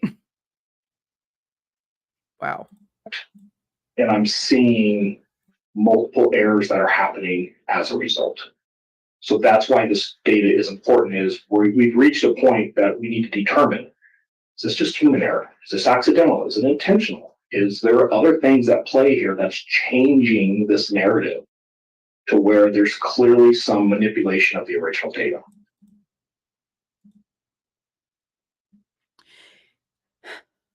He's just like putting it all out there, ain't he?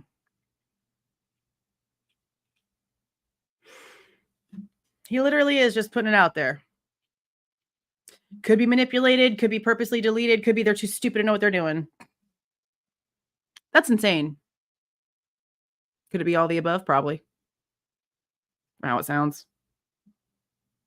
Well, technically, manipulation isn't an error. It's very intentional. Yeah, that manipulation of the original data. That's why I think that they reverse engineered this entire damn thing. Yes, he's like, it could be this, could be that. I don't know. I just know something's wrong with it. I mean, sadly, I don't think so. I don't think Idaho is just going to sit back anymore because they've already, like, they're filing things to abolish them. They don't want them to have any sort of whatever in their state anymore. They've had enough of the feds in several ways. So, yeah, I don't know. This is just so crazy. And having that data, will that help us answer that question? It's the only way we're going to answer that question. All right, I have just a couple of other questions for you, and I'm going to depart the cast report and the drive test data a little bit.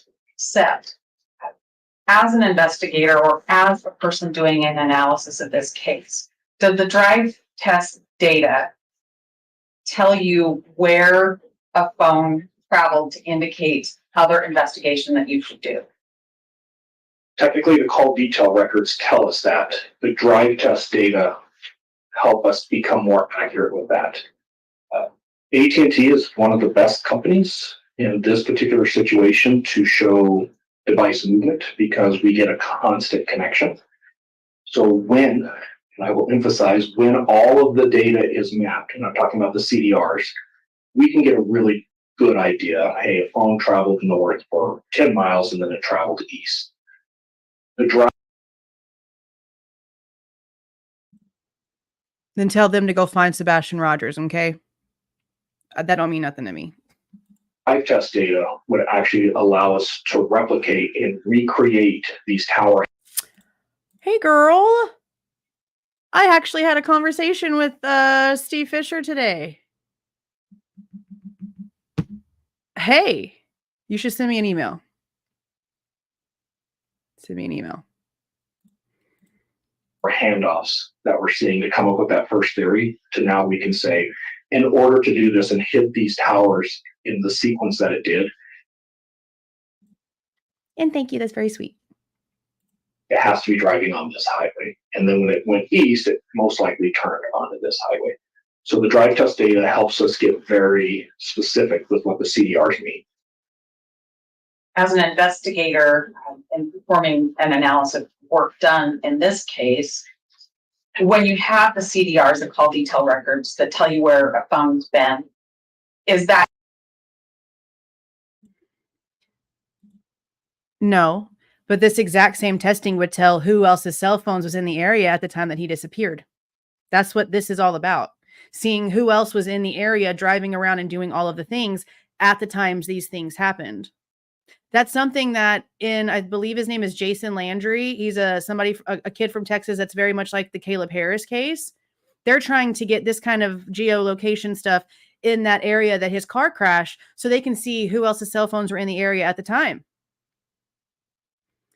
No shit. And I'm being rude to you because you just want arguing with me. No shit. It's called sarcasm, sir, ma'am, whoever you is. Okay, sarcasm. Okay. But yeah, that's my point with that. They could easily tell by doing these kinds of testings in that area whose cell phones were in there that are not normal, right? Like not like the neighbors and stuff like that, but people driving in and out the neighborhoods. That kind of stuff would be actually like really, really, really, really beneficial. Really beneficial. Useful in directing your investigation to what other evidence might be out there, like videotapes. No living being should ever eat processed food for every single meal of their life. Qualify my answer to it because I'm not sure if you're asking specifically for this case or in general. Yes, you map all of the data. And especially if you're going to justify 6 months worth of data on somebody's cell phone, you map every single connection that there is in those records. From what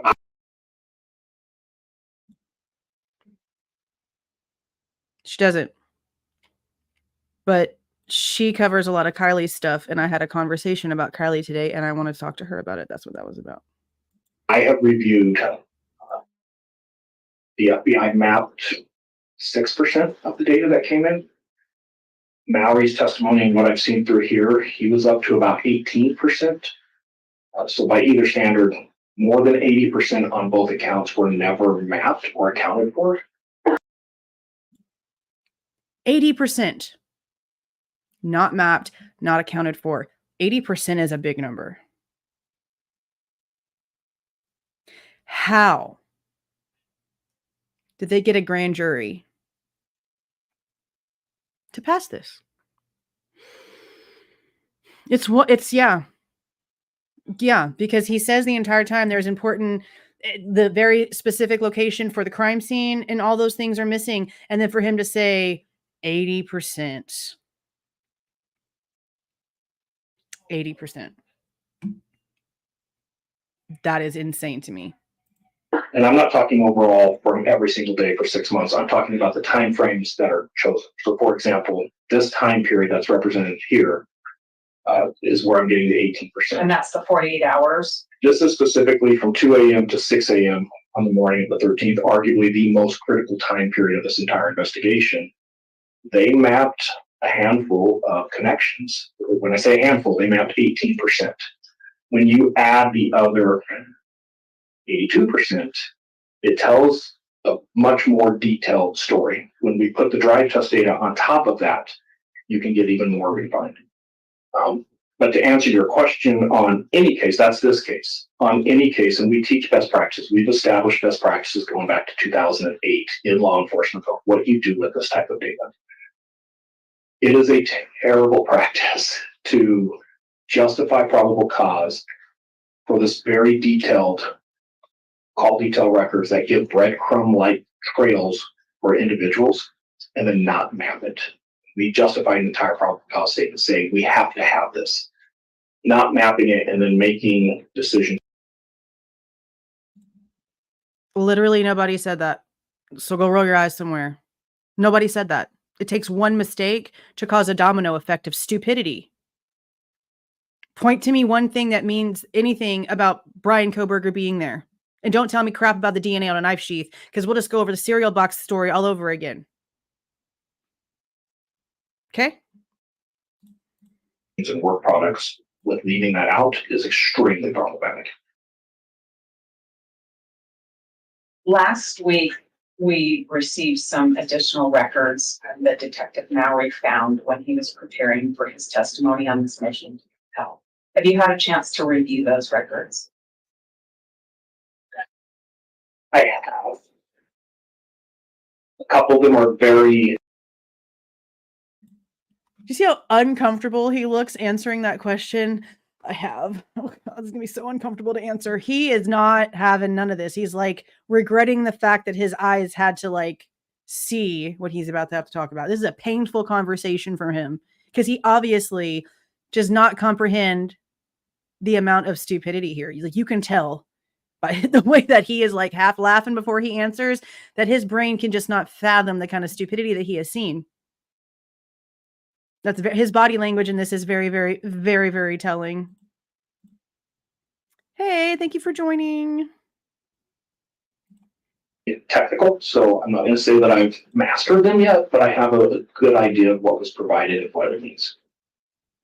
Based on your, I guess, not as thorough as you'll do review of these records, do you have a sense as to whether these records matter to us and what we're doing to defend Mr. Kohberger? Given the timing of these records, from what I can tell in the emails that were produced by Detective Mowry, these records were generated on the 23rd of December. It's when everything starts with probable cause statements. So 1223. 1223. So what's the stuff about the 19th and the 20th? Somebody's gonna have to remind me in the chat, because this is like the 1223 is the only one that I've ever really heard as being like the date that things popped off. If I had to pick a time when the wheels fell off the wagon, that's the date. There are statements and there's assumptions made in the records that will never be supported by the data. There's a lot of claims that are said in these emails, and even the name files of the records are problematic. It does not represent what it's claimed to represent. It was under a blanket that was under a victim, was not seen by the original. Whenever the detective went through the first time, he didn't even notice it was there. It was pointed out to him later, and it has never been validated that the puncture wounds or the slashes or anything else matches what apparently fits into that knife sheath. I don't know why you're like harping on something that doesn't matter. Go actually take a lesson on touch DNA. That DNA doesn't mean crap. That DNA means nothing. You literally should probably go take a shower, because you probably have about a dozen people's DNA on you right now. Just saying. That touch DNA don't mean shit. Sounds like those might be pretty important to us defending Mr. Kohberger. I could give examples, but I know it's a very technical thing, so I'm not. It could be extremely impactful to either side. I'm not saying just in defending Mr. Kohberger. It could be extremely impactful in prosecuting Mr. Kohberger. The problem's the problem, not what the data helps or hurts. And I think that's really like what his interest is in here, because like he just said, it could be hurtful, it could be helpful, but the point is that it's missing. And I think that that's why you don't ignore DNA, but touch DNA don't mean nothing. Like I said, you got 12 people's DNA on you right now. Google it. Go do some studying on it. My degree tells me that I don't need to worry about touch DNA. We literally are about to go over a case where a man was almost convicted for killing a man who he's never even met, because his DNA was under the man's fingernails, and it happens that it transferred because they were both in the same ambulance. Reality matters. Reality matters. The content of the data, though, is it helpful to us in representing Mr. Kohberger? It absolutely is helpful. Everything that I've seen to date is concerning to me because it's exculpatory. And I need to clarify this. Exculpatory, meaning that even if Bryan is some sort of sadistic freak who was able to drive around the neighborhood at the exact same time that noises were going on inside the house, we've gone over this several thousand times already, right? Even if he is the guy who did this, the actual locations and the times that could put anybody there doing this, all of that is missing. All of that is missing. No, it doesn't actually. Maybe you should join us whenever we go over the story and find out how wrong you are. I'll let you know when it's coming. When all of the records are produced and the dust settles and I have time to review it, I reserve the right to say, no, now I'm seeing everything. Here's what I'm seeing. Because of the piecemealing of the data, because of the missing data, because of data that I'm reviewing that is incredible. No, I'd go to jail. I would be held in contempt quite a bit. Inaccurate. Everything that is missing is absolutely in the benefit of the defense right now. There's other reports that I believe are missing that I can't tell you are in the benefit of Mr. Kohberger or in the benefit of the state. If I was contacted on December 1st by Moscow Police Department, there are things I would have absolutely said, you get this today. Do not hesitate, and especially come December 23rd. Not because of who it's helpful for, but because those documents are the only things we're going to get that's going to be able to allow us to interpret what it really means. When we don't get those documents and we piecemeal things, it creates this narrative that is very harmful for the defense's case. As I've got more documents, I'm finding it's not harmful for the defense's case. There's a lot of misstatements that have been made. So yes, to your question, to date, it is very helpful for Mr. Kohberger. I reserve the right to change that opinion in 6 months, depending on what type of documents are released and what's out there. Fair. Because so far, all he's seeing is that there's nothing that puts anybody there. That's the problem. The pieces that are needed to prove that Bryan did it are missing. The pieces that are needed in order to prove who was in that area at the time, be it Bryan or not, are missing. How is that possible? Literally, how is that possible? That should have been like the only stuff that was even turned over, right? That's the most important part. It just doesn't make any sense. Makes no sense at all. No sense at all. Fair enough. I need just a minute, but I don't think I have any other questions. Thank you.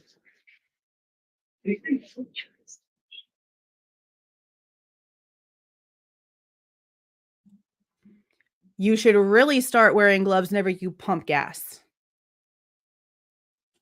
Those handles are funky. Okay.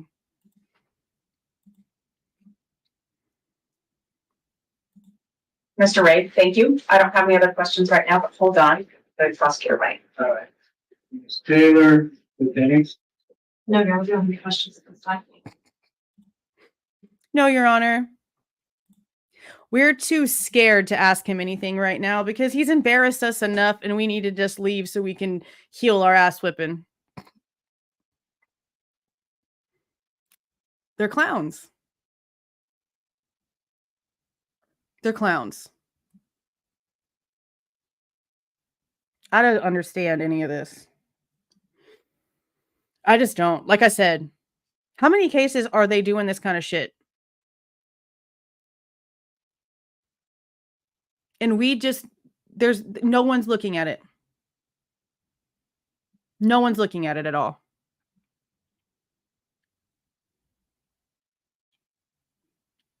It's just crazy. No, but I will put it up there. I'm going to end up painting this weekend. I was going to do the skull wallpaper and stuff like that. And I don't know if I'm going to do that yet. I don't know. I might. I think I just want to paint it like a solid black just behind me. And then put some shelves up because I want my monkeys back there. And yeah, I'd like my degree up there. I just don't want my last name on it. I mean, I've said my last name and stuff on here. And I don't hide who I am. You know, it's just like there's psychopaths out here, which you guys have already known that I've dealt with quite a few already. But yeah, no, it'll be on my wall because I'm tired of people arguing with me for no reason. Like, I don't claim to know everything, but I know a lot more than a lot of people do, which is why I try to come out here and be like, okay, guys, hold on, calm down, breathe. Let's think, critically think. Let's look at the facts. Let's make sure that we're understanding what's happening. It's the same thing when it comes to the fact that the DNA was found on the button sheath of the K-bar. There's so many different things that matter, especially the fact that whenever it comes to touch DNA, when it comes to DNA, period, metal is forensic experts' worst enemy whenever it comes to DNA. They still to this day cannot figure out how to properly do it correctly because of the way that it degrades the double helix. It will literally start destroying it. So even if they are able to get single strain, whatever the hell they called it, male DNA, how much of that was deteriorated because of the source it was on before it was actually tested? Because it went hours, 8 hours before a 911 call. If that sheath was actually placed there with that DNA, that double helix was probably already halfway destroyed before it even got to the crime lab. Just saying.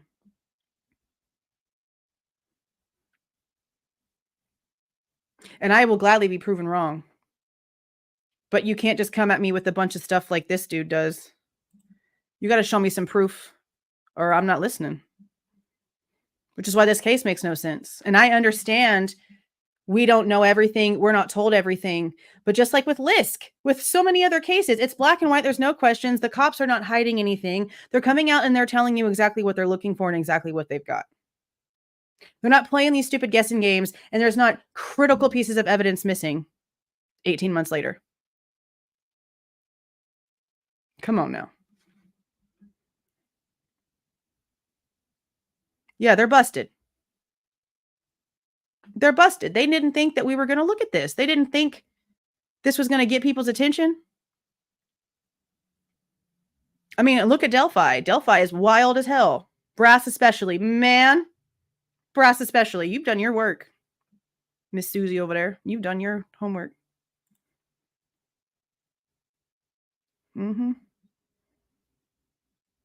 Too many. Too many, because you have to think multi-state. And if they're really going to try to claim that they were watching him at any point prior to him actually leaving, then you also have to involve Indiana and possibly any other states along the way that maybe we just don't know about because he wasn't stopped. There's honestly like no telling what happened in it. Nothing. We don't know. It was closed. I looked earlier to see if there was documents because somebody posted a comment on my community tab like late last night saying something about there being documents, but there wasn't anything. And there wasn't anything before I started this live stream. I'll show y'all now. There's still nothing. Let me share my screen. I'll show y'all right now that there's no new documents. Oh, that's not what I want to do. Right here. Yeah, see? There's nothing here. This is the last one that we went over. And it's just them pushing back the change of venue for 2 months. That's all there is. Well, you know, the K-bar doesn't make puncture wounds. So there's that.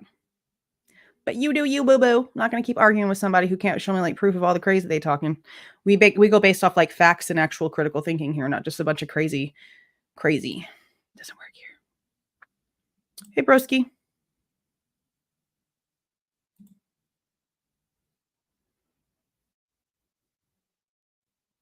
$11:29 is whenever they saw the car in the parking lot.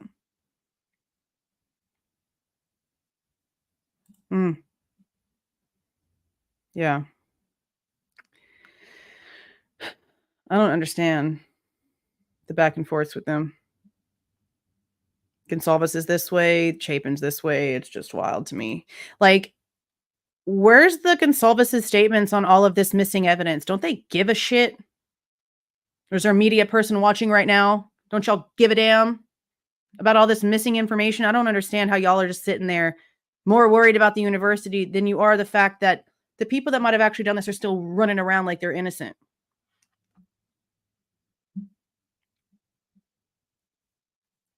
Makes no sense. Yeah. Because we don't know. Look, I'm telling y'all right now. And I've done videos on this. And I think the video is called Why Didn't Ethan and Xana Call 911? And I labeled it that because I believe wholeheartedly that regardless, Maddie was number one. And possibly she was even asleep. She might have been like the only one that was actually asleep. I feel like.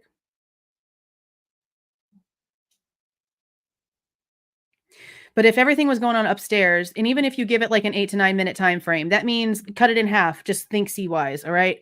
4 minutes of hearing 2 people getting brutally upstairs. Nobody downstairs hears anything, even though food's getting ordered and people are walking around, opening doors, getting door dashes, and being on TikTok, all the things. Nobody heard anything with enough time to either run away from the house or call 911. That means you're trying to tell me that all 4 were subdued at the same time then, right? Wouldn't that make more sense than nobody heard anything, even though everybody was awake and apparently hearing things? Makes no sense. Mm-hmm. Yeah.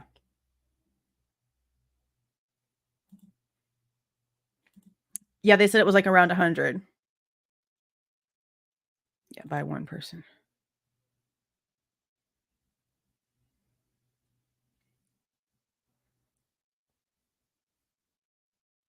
Insane. Insane. Okay.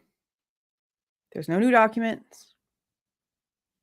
We saw Cyree is smart as shit. Yes, he has seen documents. He has seen stuff. He's not just up there talking like the IGG people did for the parts that we did see that were public, where they were just telling us protocols and procedures. He is speaking on specifics that are actual pieces of evidence of this case.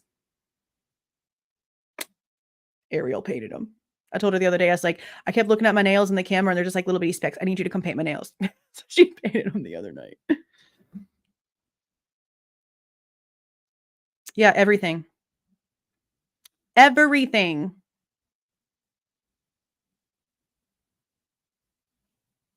He's far from that. Sorry, not sorry.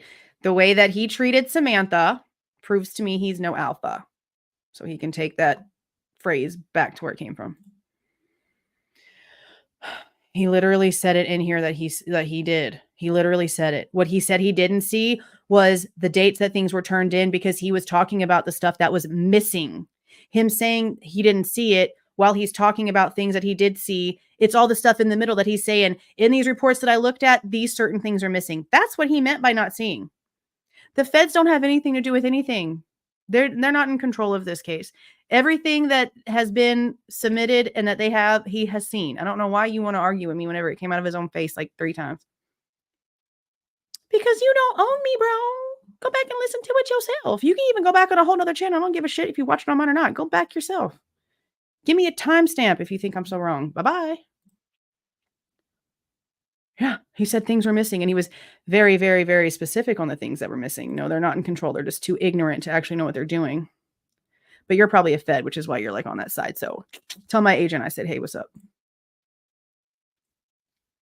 But yeah, I'm going to go ahead and go. So I can go watch TV with the kids before we go to bed.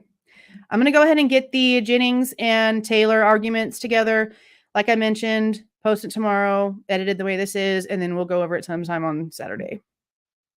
But yeah, wild stuff. Wild stuff. I cannot believe so much stuff is missing. All of it. That's what I don't understand. What did they give to the grand jury to prove that he was even at that location if all of the location data is missing?